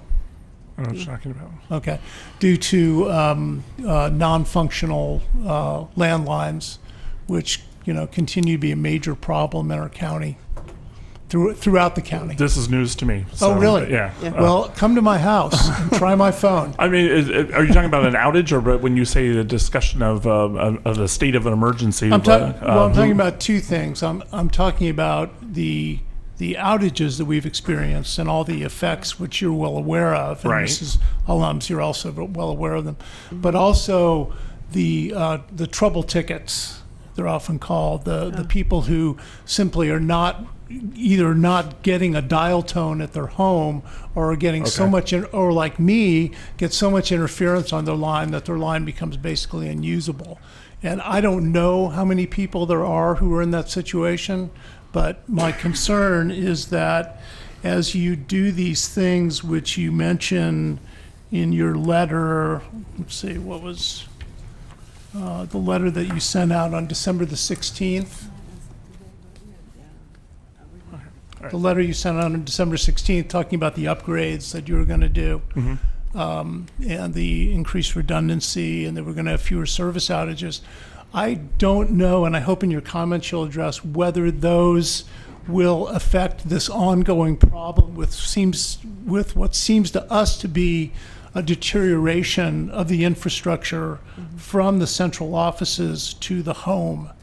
That is one of the big problems in this county, in addition to these, these fiber outages, which, spread very quickly from Mendocino to Humboldt. I know you were up in Humboldt this morning. I was, yeah. So, both of those issues are of concern, to people throughout our county. Okay, thank you. Thank you, County Supervisor Hamburg. I appreciate that. Excuse me, before we get to, we do have another question here. Well, I just wanted to tag on a bit, and I think one issue that my colleague might be referring to is, I think our information is that following the outages, then the company is able to self-announce a declaration of emergency, which then, my understanding, has the effect of delaying indefinitely the time that they have to make repairs. Was that part of it? Yeah, it's called I believe it's called a service emergency. And my understanding was that what you mean one of those was enacted on December the 11th, and I was never told that that emergency was lifted. So as far as I know, and I think as far as our Broadband Alliance knows, we are now 6 weeks into a service emergency. And often what that means, as I understand it, is that you begin sending technicians in from Wisconsin and Minnesota and Nevada, and, because, Right. My constituents talk to these people and I say, oh yeah, just got here from the Midwest. It always strikes me as kind of odd that we have these service emergencies happening when we really haven't had any weather emergencies. I mean, if we had been having, tornadoes or, huge, we've had a typical winter here. Sure. But nothing out of the ordinary. I think our rainfall is like 2 inches above normal. And yet people throughout the county are complaining to ISPs and to me as a supervisor that they don't have a dial tone. So, I can speak to that. What's up with that? I can speak to Thank that. you. So I would like you, first of all, to introduce yourself and then also answer the question. We did not receive any written material from you, which was really unusual. Normally, if people give a presentation, we receive written material in advance of the presentation. And I guess I would request if you're not here with written material, that you would be sending written material to us at least after today's meeting, because people have come here expecting to be able to respond to the specifics of what you're here to say, and apparently we're not receiving any specifics for them to respond to. Okay. Okay. Okay. Thank you. The specifics we'll give orally, if that's what. That's not adequate, but go ahead. Okay. Well, let me do the first thing, introduce ourselves. I'm Renette Allums, and I represent AT&T as our Area Director for External Affairs throughout the North Coast area. That means specifically Humboldt down to Marin and Napa and Solano counties included. And to my left is an hour for AT&T's Vice President of External Affairs, responsible for the state of California relative to all communications and such externally with our stakeholders and such throughout California. So I really do appreciate you at least allowing us to come here today. I mean, I understand we might have broken protocol in terms of not providing the written material, but what I wanted to do and what the interest was, right after the letter was sent December 16th to all of the Board of Supervisors, and specifically to the supervisors for each of the 5 counties where we've had some sort of a nexus relative to outages, to announce that we were in the midst of planning this upgrade. And what we thought it would be best to do, at least we hope it was the right decision that we made, was to show up in person, at least to kind of talk about where we are. We don't have any materials that we can put together in terms of maps and things like that, but we thought it would be important to, if we're going to share information with, let's say, all 5 counties, to try and do it as close to time-wise as we possibly could. So we're in Humboldt this morning. Here we are in Ukiah. We have a hard stop at 3 o'clock, and so then we're on our way to Sonoma, and then we've got to cover Napa and Lake counties from there. So the interest was to get to as many people throughout those 5 counties as fast as we could. So we apologize for not having anything written to share with you. So I hope the verbal will suffice for right now. But as I said, we're here for the sole purpose of trying to bring you an update on what we're doing with this network upgrade. And we're just as concerned as you are, believe it or not. We are very concerned about the number of outages that we've had that have affected this area, and the performance of the network specifically on this particular issue. And so that's what we want to talk about. There are other things that are going on that I hope will be of interest to you relative to how we're going to proliferate more availability and access to broadband among some of our low-income residents, as well as those in some of these near high-cost areas where they're difficult to build because of cost and location and a variety of other reasons, but mainly costs. So that's what we want to talk about, those 3 things, if we can do that and go for it. Okay, so I'm going to let Mark kind of take it. Great, thank you, Renette. Thank you, Supervisors, for allowing us to speak today. My name is Mark Blakeman. I'm the Vice President of External Affairs for AT&T for the state of California. In mid-December, I sent a note to all of you informing you of an upgrade that we have that we're making that is actually in process as of now to create, for lack of a better term, a fiber ring that will help address some of the issues with single point of failure outages that we've had in our network, many of which have been very well publicized, that were caused either by accident or vandals or weather, but regardless, it happened. And we've done this upgrade, or we're in the process of doing this upgrade, and wanted to give you some details on what that means. I also wanted to stress a couple of things that we've, in some of the accounts and some of the questions that we've had, there seems to be some discrepancy or misunderstanding, and I assume blame for that, but to make sure that we're not talking past one another so that people understand the difference between redundancy and diverse network paths and exactly what AT&T is doing here right now. Our network is not the network it was yesterday. It's not the network that it will be tomorrow. But over the last few years, there's been a proliferation of fiber in not just your county, but counties all over the state that have allowed us to make this upgrade. Right now, we are, if there's a single point of failure, which means that there are lines, like let's say that there's a fiber line between here and Eureka, and if that gets cut, that disrupts communication services for most of the people, if not all of the people on that line. And by re-engineering our existing fiber paths through your county and 4 others here in Northern California, we've created a diverse routing that will allow us to reverse traffic patterns so that there is no outage to your residents on the fiber ring if there's a single point of failure. It does not mean, and I want to be clear, that that means that there will never be another outage in your county. It does not protect, and nor can we guarantee that there will never be an outage. But to the extent there are outages once this upgrade is complete, it is our hope that the scope of that outage, the number of people, in other words, that are impacted by it will be greatly reduced, and the restoral time can be done in a much quicker fashion. So in that network redesign, it's a complete software and engineering design. So we're not laying any new fiber or we're not digging up people's yards or putting up anything new in the network, or that you would see us working in your community, but in our central offices doing software upgrades and engineering upgrades that allow us to create these linkages between all of our fiber paths and create this fiber ring. And again, so if there's a single point of failure, it's as simple as shifting that traffic in the other direction to reach albeit in a longer fashion, but again at the speed of light, because it's traveling over fiber to the end destination and circumventing the outage at the time. So that upgrade is in our capital expenditure budget. It has been budgeted and paid for and is in the process of being done right now. We're being very conservative that we believe that it will be done by the end of the year, but it will likely be done liberally, but it will be done much sooner than that, we hope. And we, of course, will be back to tell you once that is done, and even help show what that means if you'd like a tour of our central office or to see what kind of upgrades have been done. So again, the main purpose was to share that information, to explain what it was.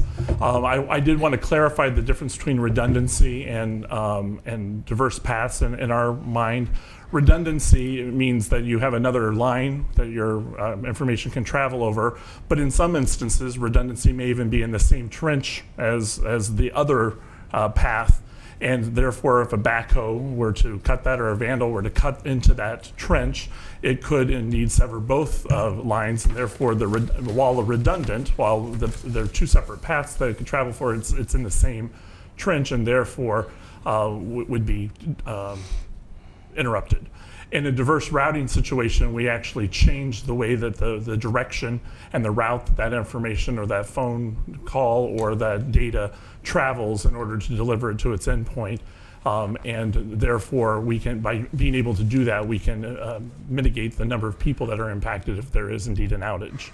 So if a squirrel eats through a line into your home, this will not solve that issue. We will still have an outage and we'll still have to come and fix that. But if you're in the ring, if a backhoe interrupts that fiber by cutting it or nicking it or severing it, we're able to fix it. And again, at the same time, send the traffic the other way so that you don't have a disruption in service. So as Supervisor Hamburg mentioned, we do have in the audience members of our Broadband Alliance, some of the providers in the county, and I would invite any of them, if they want to come up to the microphone right now and ask a question. Mr. Chairman, before Phil, just wait 1 second. I appreciate you bringing that up. I just want to mention that our superintendent of schools, Warren Galetti's in the audience. Also Trish Steele, who's the chair of the Broadband Alliance and kind of the point person for Mendocino County on these matters. We also have representatives here from Congressman Huffman and Assemblyman Wood and Senator McGuire. Also, Tammy Bartolome is here from the Office of Emergency Services, and I think she may have a comment. Also, Regina Costa is here from the Utility Reform Network, and really appreciate all the people who are here. The fire chief from Willits is here. Carl, good to see you as well. And I'm not going to introduce everybody, but I just want you to know that there is a great deal of interest in you. We're very glad you're here, by the way. I'm glad to be here. If I forgot to thank you, I want to thank you very much for coming, because there's a lot of people in our county who are very concerned about AT&T and how AT&T is working with our county. And I know that you received a letter on January 11th that was signed by the chairs of all the boards of supervisors, in addition signed by Mr. Wood and Mr. McGuire, which I think was pretty direct in terms of it saying what we see are the deficiencies. And some of those directly affect the Office of Emergency Services, and perhaps Tammy will address that during this short period of time we have you here. Sure. Did you, before you invited, did you want me to address his other questions, or did you want me to, so that they can speak to those as well? I'd like to let open it up, yeah. Okay. Hi. My name's Dr. Phil Spesser. I run a multinational company with offices in Singapore, Oxford, England, Santiago, Chile, Boston, and Camchi. We're a 60-person company. When I was in Providence, we had a T3. I have a T1 and a POTS line in Camchi, which does not work. I have numerous tickets that have been put in. Oh, excuse me. I have numerous tickets that have been in. I've had people like Rosalita Benales and somebody named Hermione, who's from the sales part, who say they can't get to the technical people to get it fixed. It's been going on almost a year. My up speed on my T1 when it's raining is about 37. That tells you there's a problem. I've been told it's my problem because somebody might be streaming a movie. On the other hand, the first time a repairman came out, he said, I'll tell you what the problem is. The problem is when they put the lines in, they just put them in without any piping in them, without any conduit, and they're deteriorating. Yesterday, I had another repairman, somebody from LA named Greg, come out to try and work on the POTS line because the static is so bad that you cannot hear on it, which is a problem because my wife is a midwife. So that means somebody in labor can't get to her. And he said, I said, what's the problem? He says, I'll tell you what the problem is. The cable is crap. That's a direct quote from one of your employees.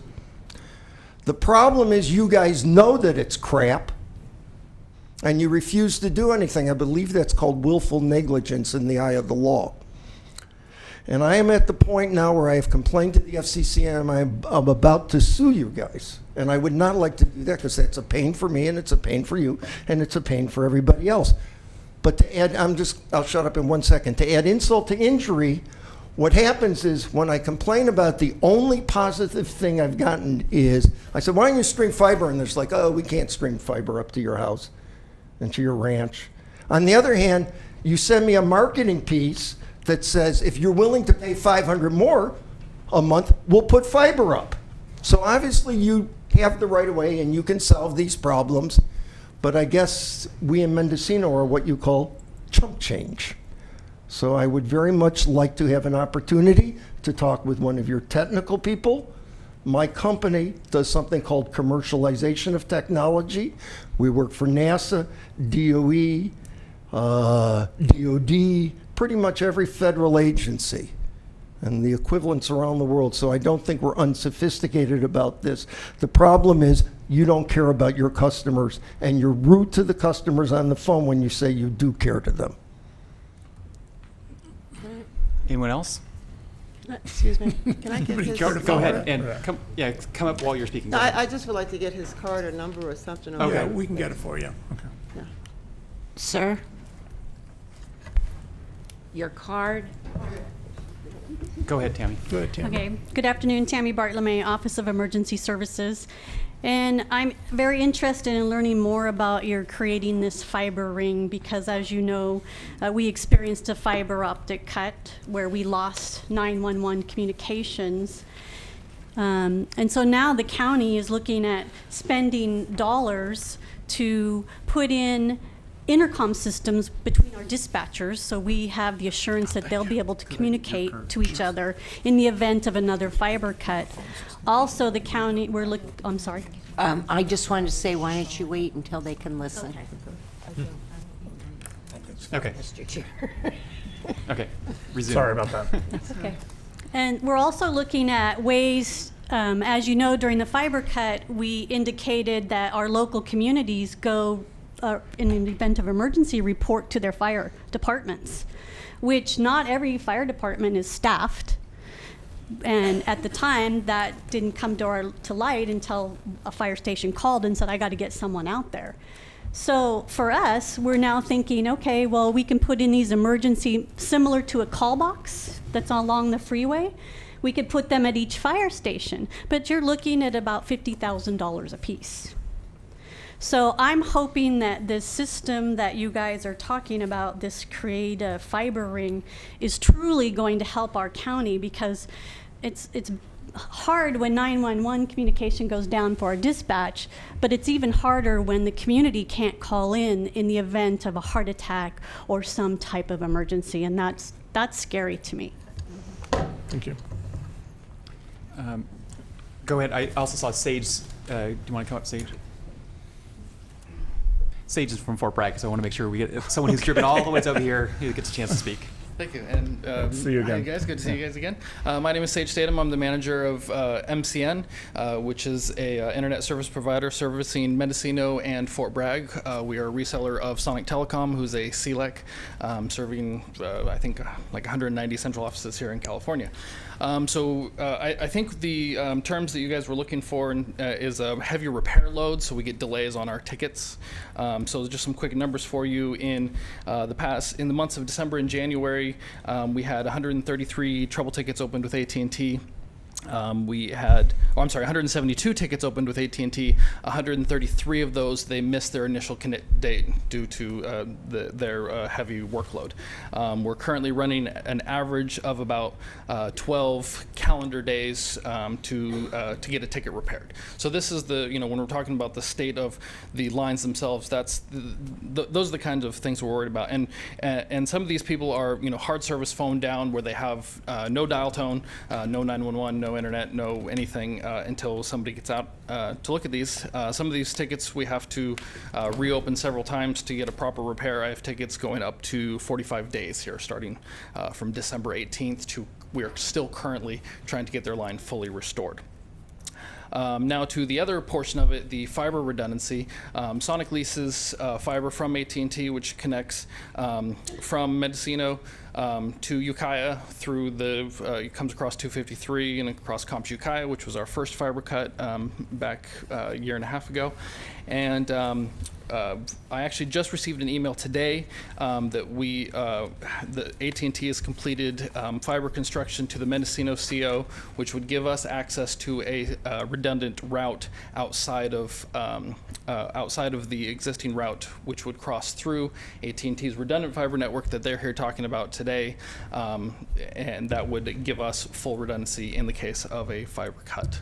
So we are seeing some progress, and we are, and actually I can say that as of last week, I am actually down to 0 tickets with AT&T that are at missed commits. So as of last week, they finally got enough guys in town that they're getting our tickets done.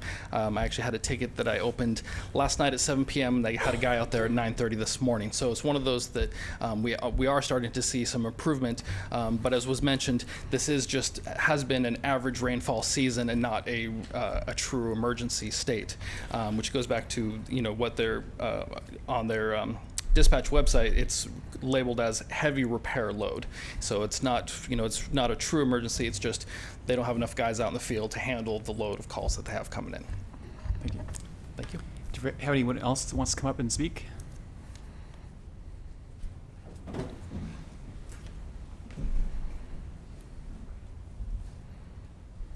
Good afternoon. I'm Greg Lavich, Mendocino County Communications Coordinator. I take care of the county's radio, public safety radio, microwave systems. I have a couple of questions. Approximately 10 years ago, we had a fiber outage down south of Ukiah in the same location that we had a same outage or similar outage last September. And the buried cable was broken due to a slide or washout, and it was repaired overhead, when overhead spanned about 600 feet. That span was what was vandalized last September, and we had talked about this before, but I just wanted to ask, is there plans or has that been reburied and secured so that it can't happen again? And the other thing is, we had talked about also at the last meeting we had up in Willits, is there been a study done, or is there plans to be a study done evaluating the various fiber runs in Mendocino County to expose any potential weak points or vulnerable points such as this and get them corrected or get them secured? Thank you.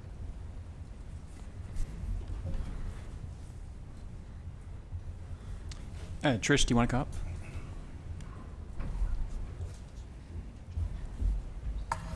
Hi, thank you. I'll be very brief because I do want to give AT&T time to talk. I know they have a hard stop at 3. I want to thank AT&T for coming here and being with us. I feel like communication and collaboration is critical to solve this problem. I think what it comes down to is we have this very necessary utility, or what's come to be a utility, that all of us rely on, and it's in the hands of a private corporation. So it's kind of set up for conflict. And so I think to resolve these issues and conflicts, we really need to continue the dialogue. We have a lot of unanswered questions, and I know I've heard AT&T say that the network is always evolving, which is a good thing. But I think also AT&T corporate policy needs to evolve to empower people on the ground, people like Renette, who's here with us, and Mark, to be able to disclose information to the counties, information that's going to be vital to make sure that our communities have the services that they need, they have the protection.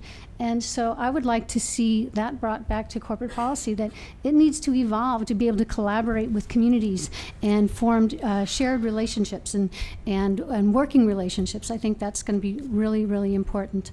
And I think that's all I'll say right now. I have had a couple of emails since it was announced that AT&T was going to come and share some information from broadband advocates in other counties, and they said, how did you get AT&T to come make this presentation? We've been trying to engage them for years.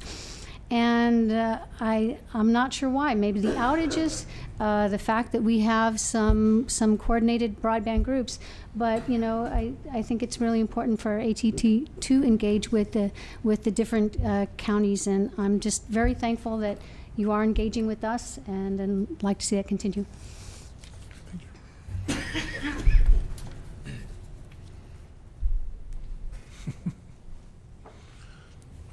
Hi, good afternoon. Hello. I'm Regina Costa. I'm the Telecom Policy Director for the Utility Reform Network, TURN. I just want to echo what Trish said about the importance of the dialogue. It's encouraging to see that AT&T is here. It's encouraging to see what Sage had to say. I think what's critically important is the point that staff made, that what you've been given is a bare bones presentation of what AT&T says it intends to do. What's vitally important is staff has an opportunity to develop this information and get the information that's necessary to verify what is being done for Mendocino County, and probably working in conjunction with your counterparts in Humboldt, Del Norte, and Sonoma at a minimum, that the issues will truly be resolved. To the point about problems with lines, that's an ongoing concern that is, I would say, due to inadequate maintenance of the network, which they do have an obligation to maintain the network so that service does not cut out. It's not out of service. It's not static, so you can't hear it. And the California Public Utilities Commission is supposed to be conducting an evaluation of AT&T's network to address issues like that. They're also going to be looking at the Verizon networks that's being transferred to Frontier. So thank you. It's just really important what you're doing. Would you like to address some of the questions? Sure, that come up? if you so allow me. Thank you. So in no particular order, I'll just start going through some of these. So I did want to address Supervisor Hamburg, the issue of, as you called, declaring the emergency. So not all outages are the same. So if it's caused by where it's at, it makes a difference, and how it's caused makes a difference. So if it's a wind issue that's knocked over a telephone line, we have to then work with the power utilities and to reset the things. So those things can take time, but those would be the types of activities that would necessitate us bringing in people from outside the area. And we do that routinely across the country whenever there are outages. The beauty of our network is that the box and the cabling and everything looks the same whether you're in Nevada or South Carolina or Mississippi or Texas or here in Mendocino County. So we are fortunate enough to be able to bring people in from all over parts of the state. I can look into. I do get those reports, so I do know about the tickets. That's why. We don't do anything officially to declare it, although at CPUC that we have a requirement to repair lines within 24 hours, 90% of the time, I think is the metric. And when there are acts of God involved, then we have to declare that those were they weren't a normal outage, like things like that. So that may be where you're at, but I'm happy to look into that and get more information. I live 1 mile outside of Ukiah. My line has been out for 72 hours. Okay. And I'm not like way out in the boonies. Right, understood. And so I imagine that if I'm out, a lot of my neighbors are out. I know of someone else anyway. I think there's a lot of people who are either suffering complete outage of their line, or they can't have a conversation because there's so much static on the line. And that is on AT&T. Mm-hmm. And somebody mentioned that it's your obligation to make sure that people can use their telephone. Absolutely. I mean, I don't even get a refund for the time my phone didn't work. I don't think. I doubt if there'll be a refund on my next AT&T bill. I also want to mention that last year we had 2 major storms that hit the South Coast. The same amount of rain, but we had like 2. I think we had one in December and one in February or March, and it took out a lot of people's service. And I sort of understood, okay, you did declare a service emergency because you had so many lines out, and I sort of understood, well, that was some pretty extreme weather. This year, I would not say we've had any extreme weather whatsoever, and we still have people coming in from all over the country. And what that tells me is there is not an adequate work crew here in California to take care of our problems. Actually, we have more technicians servicing the lines per line today than we did before. Then your lines are not worth the, as Phil back there said, and I'm not going to use the vernacular, but there's something amiss with your infrastructure if it's breaking down under such normal conditions as the ones we've had this year. I'm happy to look into your specific case and to see what that is and well, provide I'm sure you with that will, information. But I'm just one guy. I understand that, but I do want to get you back with an answer because, as I said, each outage is different. So we have had high winds in this area this year that have been abnormal, and winds do a lot of damage to our network, especially when it's aerial. So, well, I've lived here 40 years, and this is not an unusual winter. Understood. Nothing out of the ordinary that I've seen. To continue on answering some of the questions or some of the comments that were made, I did also want to state that we've met with, I believe, your sheriff's department. We had asset protection come up and with the sheriff's department and survey our infrastructure here and to help them with areas where they to be looking for things to look at and what to recognize when things may be amiss.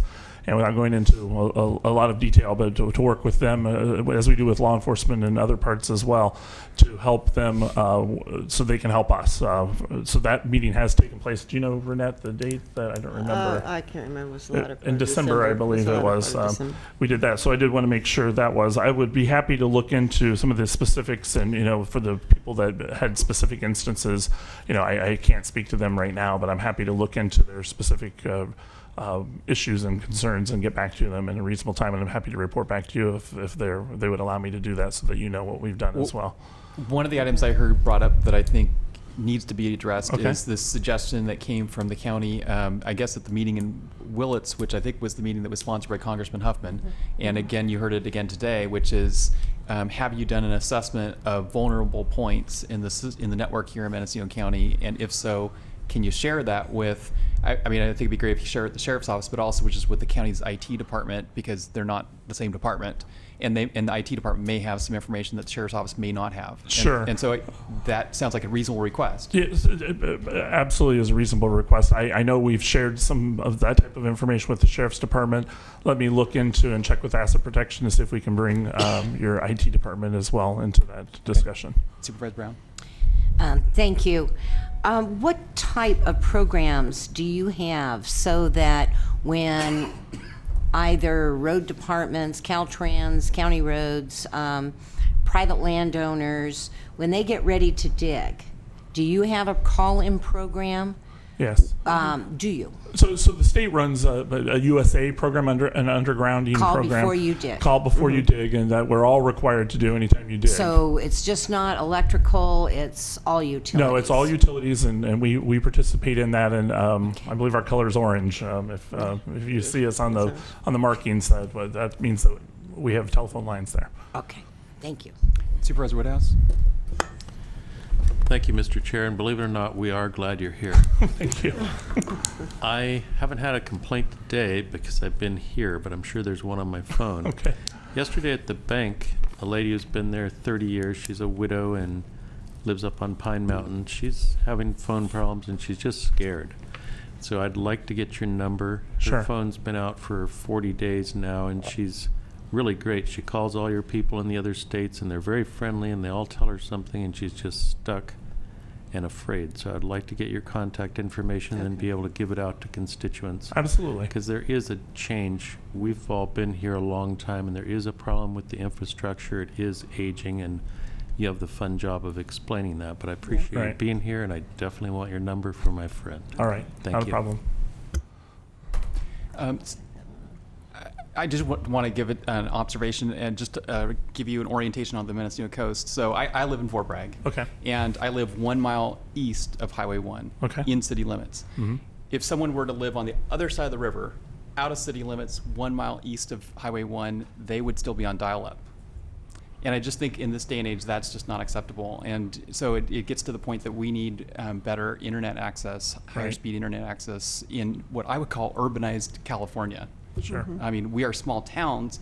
You might look at us and go, oh, this is a rural county, but we're a rural county with urbanized communities within it. Sure. And it seems reasonable that if you live in an urbanized community, why can't you have, reasonable internet speeds? So let me address that if I may. Back in late last year, in the November timeframe, I believe, maybe October, AT&T announced for the first time, actually, that we were accepting federal subsidies under the CAF to Connect America Fund 2 program. If you're familiar with the WPA program and the New Deal after the Great Depression, in the sense that people were building bridges and buildings and whatnot to get Americans back to work, in a similar vein, the infrastructure of telecommunications was highlighted, and President Obama has made billions of dollars available for that. Our company did accept California funds for that, and there is a list of eligible, so you can go to the FCC website and see which areas are eligible. I would like to talk a little bit about what that program is and how the reason why I said, well, this is the first of what I hope would be many conversations, because at some point I would like to come back when we know exactly where we're going to build, to talk about how that impacts Mendocino County. But some of those regions that you talk to, it's not a matter of being rural. And this is the vernacular of the FCC, but high cost versus not high cost. So the first thing I would mention is that the FCC has taken by census block every county, in the country, and has designated some of them to be very, very high cost. And so those were taken off the map. And you can again look at the maps that are provided by the FCC to look at this. And we were left with for CAF 2 for this funding period. Those households that were viewed as high cost but not very, very high cost, and that's what AT&T accepted the funds for. And I believe Verizon accepted the funds as well, and they accepted on behalf of Frontier before their before their acquisition went through. But we'll be coming back to talk specifically about where and how we'll be meeting that obligation to build broadband out. We have an obligation now by 2020 that, because we took those funds to build out to, I believe it's 141,000 households in the state of California. And I can tell you that Runette and myself and my team are very involved in determining the political of where we build. There's also a technical issue that we have to decide too, but you are absolutely at the top of our list for that build. Right now, the engineers are looking at how we build and what technologies we might be able to use to bring that to certain areas and what that might take. And we'll be before you again because it may take more cell towers, it may take more infrastructure to get that done, and we'll be, I can guarantee you, back before your public works commissions and your planning departments to get those necessary permits, hopefully as quickly as possible, to build that infrastructure. And that, I believe, later on this year we can come back and talk about the specifics of that program. Thank you. Dan, can I just get a clarification? Is that 141,000 households in California? That's correct. What you're talking about? Yeah. And are those... I don't think they use the word household. I don't remember the exact word that they use. It's, okay, but it's 141,000 in the state. In the state. Okay, and you're just saying that we would be an area that you would be looking at because we are so heavily unserved or underserved? It's not about. It's not about. It's both, actually, unserved or underserved. But because of the high cost to build, because of the geography and the terrain here, is what has led for these census blocks to be put on the high cost list of costs more to deliver those services to those households. So that's why the subsidy by the government was put in place. But you would be looking both at houses that have no internet service currently and those who have internet service, but it doesn't meet the baseline requirement. That is correct, yes. Okay, both of those would come into play. So follow-up question to that, because some of our census blocks outside of city limits are fairly large That's in some correct. cases. And so there are urbanized areas within, say, a census block, and then very, very rural areas within that same census block. So if you accept the funds and identify that census block, are you then on the hook to provide service to everyone in that census block? No. Okay. So if we build in a census block, we can build to one house. But as long as we meet the 141,000 number, we've met that obligation. Okay. And there, I believe, I can get you the right number, so don't quote me on this, but I believe there's roughly 250,000 eligible CAF 2 households in our territory. So of those eligible, we'd have to build roughly 60% of them. Supervisor McCown? Do you have any current estimate of how many of those households of the 250,000 might be in Mendocino County? Not right now, and that's why I said I can guarantee you we'll be back to talk at some point. We don't know which ones we would build, but it's on the FCC website, and on the website it shows You're Mendocino, eligible. you're eligible, and it's a little over almost 5,000 households. I just can't recall the exact number, 4748, something like that. Right, and It's so identified. you'll be doing that in addition to the re-engineering to helpfully address outage issues, right? Yeah, two separate issues, but right. yes. And the re-engineering by itself, that's not going to improve service to anyone. It just, in the event of an outage, you'll have another option to get service back up quickly to more people. I wouldn't say it would improve in the sense that hopefully if there's a cut on that ring, it would mean that no service would go out. So to the extent it can mitigate the number and the length of those outages, I would consider that improved service. Well, improved reliability maybe, but yeah, or resilience. We still have the situation where we have a lot of people that are currently participating in what appears to be a steadily deteriorating network. Okay. And to the extent that belief is out there, the CAF2 will be new build that we will be building conceivably in your county to address those issues. The other issue that I wanted to bring about the future that is somewhat tied to CAF2 but not directly is in last year we had purchased DirecTV, the satellite company, and as one of our merger commitments under that that we made to the FCC, in the second quarter of this year, we'll begin offering a low-income broadband offering based on availability. So again, it's nothing that would necessarily be new right now, but if you are able to get the speeds that are offered, we would have to sell that. And we have at least one household member that qualifies for the SNAP program, which is what they called food stamps when I was a kid, but now the SNAP program. You would be eligible for either a $5 or a $10 fee a month for your broadband service. And how that links to CAF2 is that anything we build out to the CAF2 eligible households that are part of that that somebody who qualifies for that program, they would also qualify for the new stuff that we would build as well.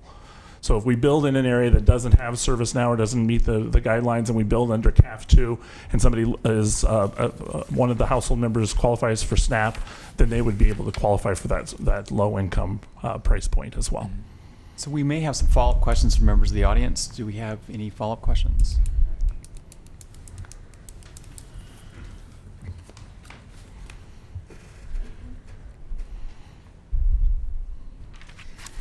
Good afternoon. My name is Susan Knuff, and I live in Ukiah, right in the central part of downtown Ukiah. And I know this is mostly a discussion about people who don't have any internet service, or if they do, it goes down for weeks at a time. And I don't have that problem, but I do have what they call intermittent service. And the problem with intermittent is it goes out, and then it comes back in, and the technician comes out, and it's working fine. So they say, nothing wrong here, it pings. And so I changed, I had Pacific.net, and it became clear. I mean, I thought finally, oh, AT&T's a monopoly. Pacific.net uses AT&T lines. They're not going to fix a line for Pacific.net. So I changed back to AT&T, and they have attempted to fix the line, and the service is improved, but still intermittent. And the typical, if I report an outage, then I am guaranteed 45 to 60 minutes on the telephone, waiting on hold, talking to computer man, wasting the time of my life. And then they say, all right, we'll send a guy out. You have to reserve 4 hours in the afternoon. And I, in the past few months, have wasted 5 afternoons of my increasingly shorter life waiting for these people. 3 times they didn't even show up. So I just want you guys to be clear that AT&T is not providing an acceptable level of service, and it is just, they're bullies. They are behaving like a monopoly, and whatever power you guys have to improve the scene. Now, fortunately in Ukiah, I do have options. There are other services, and I had to sign a year contract, but if they don't keep their end of the contract, I can get out of it. But anyway, I want you to be clear that, and I said something about I'm having trouble with my phone, and 4 people within 4 blocks of me said, "Oh yeah, me too. We've been waiting for AT&T." So it's a big issue, and I'm glad you're addressing it. And again, if we could get, for specifics, if you'd like to give us your name and information, we can take a look into that specific, if you'd like to. One final comment. Yeah, please. One final comment on the positive side. I'd like to suggest that what happens with intermittent service out here is it rains and the lines go down, it dries, the lines work again, and then it goes down. The service people come out because all they do is they say, I switch around and I keep on touching different pairs of copper till one works. Then that one doesn't work and they go back and they touch another pair, and that's the name of the game out here. It seems to me that as a county, what we need are options. And if AT&T is unable to deal with the last leg from the fiber hubs, I mean, I'm 3 miles from a fiber hub in Comchi, but if you're unable to deal with that, then maybe you need to open it up so the communities can deal with it on their own. I know in Comchi we have a problem with I think we're probably the fire station that was out during the outage because we were running around crazy and finally able to get calls at the store. And so I was sitting at the store taking calls and sitting outside the department. But I know I personally would be willing to provide internet service for Comchi.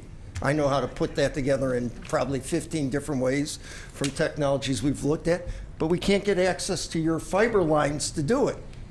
So if you're not going to fix the problem yourself, please open it up so other people can fix it, or you guys pass an ordinance so that in Mendocino, if AT&T is not fixing the leg to the house, I forget what it's called. It's been a few years since last mile. If you're not doing the last mile, let the communities and the public sector come in and the companies in the area come in and solve that problem. Or think of creative financing. You know, you pay for the line and you get free service till the line is paid off. You know, we're loaning you money because AT&T clearly needs a loan to provide the last mile.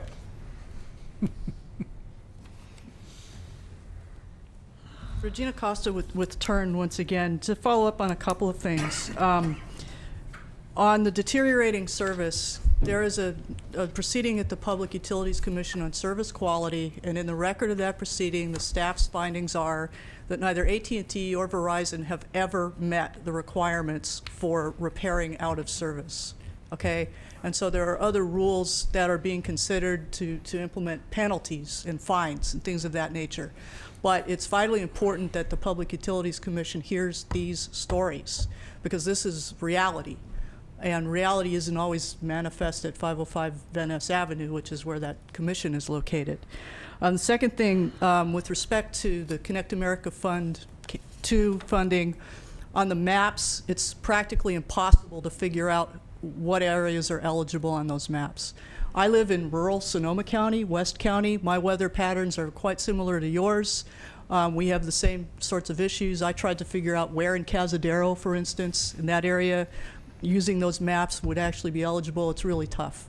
And so I think the fact that AT&T is here and they want to talk to you about this is good, but I think what would be important is an ongoing dialogue so that you can be up to date on what they're thinking and where the areas for funding are eligible, because you have a situation where you can have an area that is an ultra high cost area that's right next to someplace that is eligible. There's a possibility of leveraging that work to extend the service to the ultra high cost area, even if there aren't subsidy dollars available. And AT&T's feet should be kept to the fire on that, because if federal money is used to, say, extend a fiber run or improve a microwave link, that should improve the ability of this company and Frontier to provide better service in these outlying areas. And in fact, that is what Frontier has agreed to in the settlement that was reached in that mega transfer of assets. I think the next thing is it's important to know that that CAF 2 money is not a panacea, that in reality there's very little money that's being devoted to this, and that it is in fact a drop in the bucket when it comes to what's necessary to actually get broadband to rural America and rural California. And so that, I think, is another reason for the importance of ongoing dialogue to talk to this company. I think the reason they're here is because Mendocino County has probably done a better job than any other place in the United States documenting the problems that you've had with service. And the fact that you have a major CPUC investigation going on means that they're going to be paying some attention to you. And so kudos to that effort and the Broadband Alliance and to the work of the Board of Supervisors. On that point, I would bring up that we have been talking to Trish about areas of import to Mendocino County, and when we're giving our information to the powers that be within the company about where to potentially offer the CAF2 funding, we are taking into account your priorities for your county as well via the Broadband Alliance.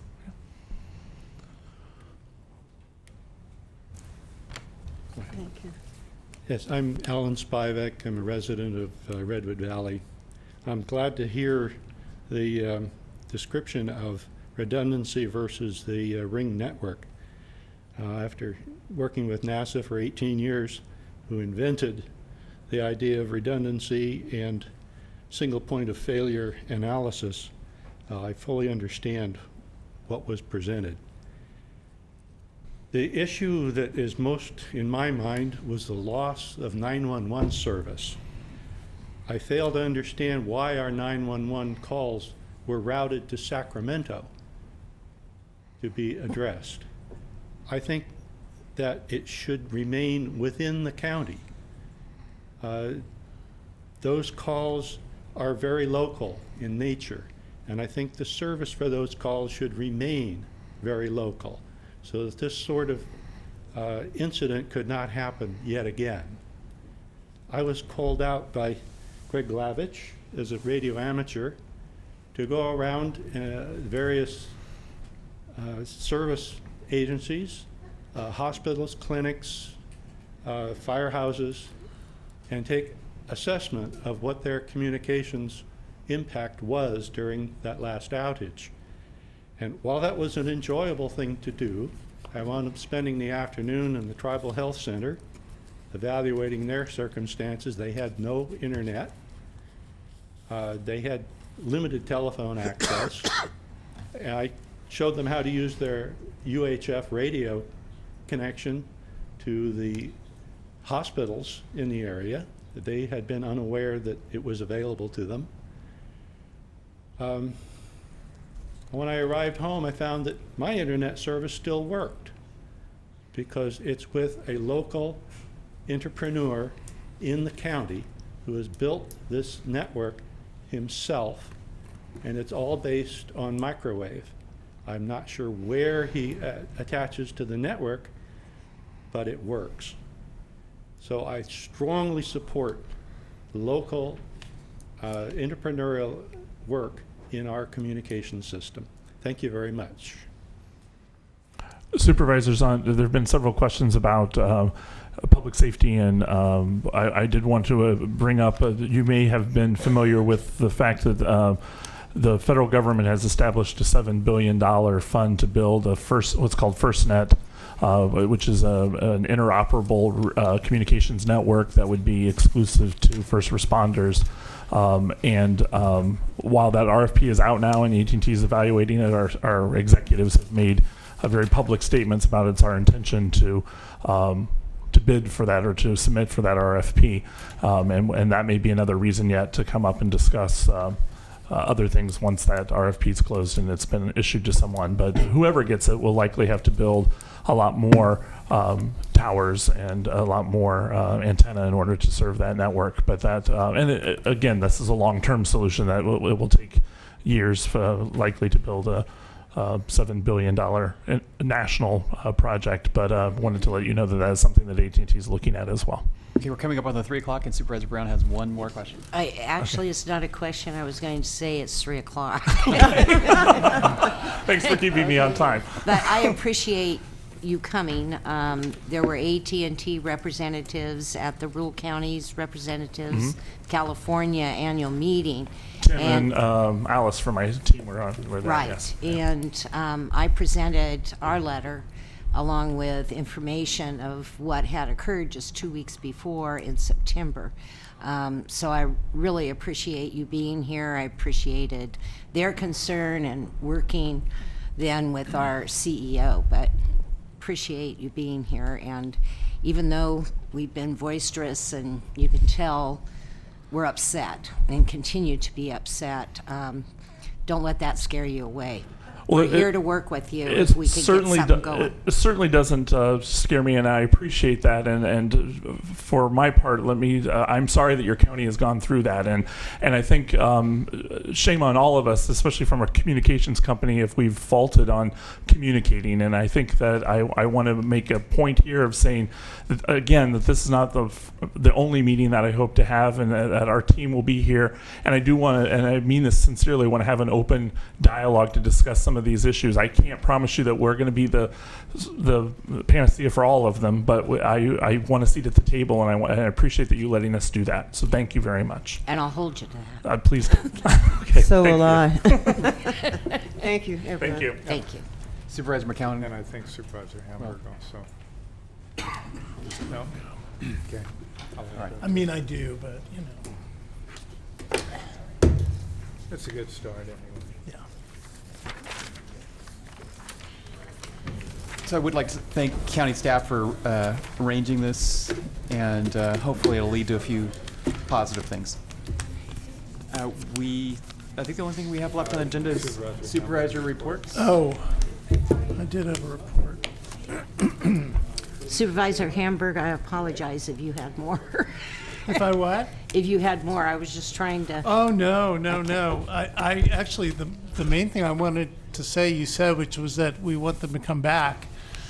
But, if I may, Mr. Chairman, just to go back to something you said at the very beginning, I realize we're on a new item, but I really do feel that when someone comes to this board to make a presentation and supplies no backup material, it's kind of a slap in the face to the board. I don't think that'll happen again. And I hope that does not happen again, because, if you go back to this letter that everybody had on their chair when they came back from lunch, this cited some very specific issues with AT&T that were brought to the attention of AT&T by McGuire, Wood, and all these chairs of the board, including our own chair. And they didn't touch any of it. There was none of what was asked for here. Specifically, they said, we request a detailed outline regarding AT&T's proposals and responses and what steps are being taken to address the concerns detailed in this letter. And that was the December letter? No, this is January 11th. Oh, January 11th. Okay. So I thought that was a very, very weak presentation. Right here. Now, moving on to my presentation. On January 13th, I attended the fire chiefs meeting in Hopland. Again, as the board knows, you appointed Supervisor Jordy and myself to an ad hoc committee to meet with the fire districts around the county and to try to address issues around funding and other problems that the districts are having maintaining their services. So in light of that, we've both been attending a lot of fire-related meetings. So the fire chiefs meeting on the 13th, and then Supervisor Jordy and I both attended the Fire Association meeting in Boonville on the next Wednesday, which was January 20th. Very well-attended meeting, and of course we did get into some of the issues around Orth v. Elliott, but also which is the lawsuit that is going through the Superior Court, and which was heard on the 29th by our friend Judge Nadell, or our former county counsel, Judge Nadell. Also on the 25th, on Monday, we had a North Bay North Coast Broadband Consortium conference call with 4 counties and outlined our plan for the next couple of years. We are going to hopefully be able to continue that consortium, and just discussed our plans, went through county by county. Then on the 28th, I attended the MSWA meeting. We had a presentation there by the Russian River Watershed Association, or Watershed Alliance, I think it is, Association, on the how we want to proceed with pharmaceutical collection. That's a big issue around the state right now, and I know that everyone on this board who served on MSWA has been involved in that issue. We had Mark Landman, who's the chair of the RRWA, and Andy Rogers, who's the executive director, and we had a very good discussion. Also received information about a really great cleanup that was done on the Albion River, right in the estuary there by private citizens, and they made a little photo book of it, and very impressive cleanup just by some citizens with help from MSWA, and also a farm and ranch grant which was awarded to MSWA for cleanup of a major marijuana grow mess up in the northwestern corner of the county. So it was encouraging to see that, again, with the help of MSWA, that was going to go forward and clean up some really bad places that had been left by marijuana grows. On the 28th, that same day, I participated in the Government Finance Operations Committee, CSAC, Policy Platform Committee meeting. Most of the people on the call were from rural counties, and as Supervisor Brown mentioned, we were able to make a major impact on that policy platform, made it much more detailed with respect to the needs of counties like ours and counties like many CSAC counties and RCRC counties that are on the wrong side of the digital divide. Then in terms of a few things coming up, I'll be attending the Sonoma Clean Power meeting on Thursday. I think Chris Shaver is going to be accompanying me.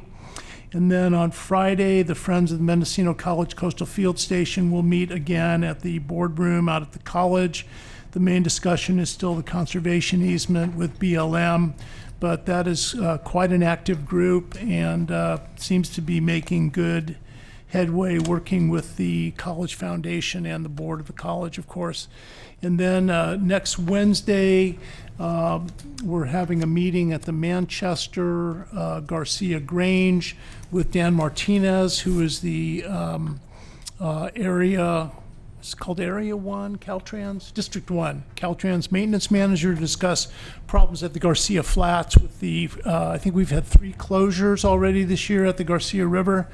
We're also going to have the CHP sergeant for the coast, Kedron Emery, there, along with Howard DeShield, to talk about alternate routes.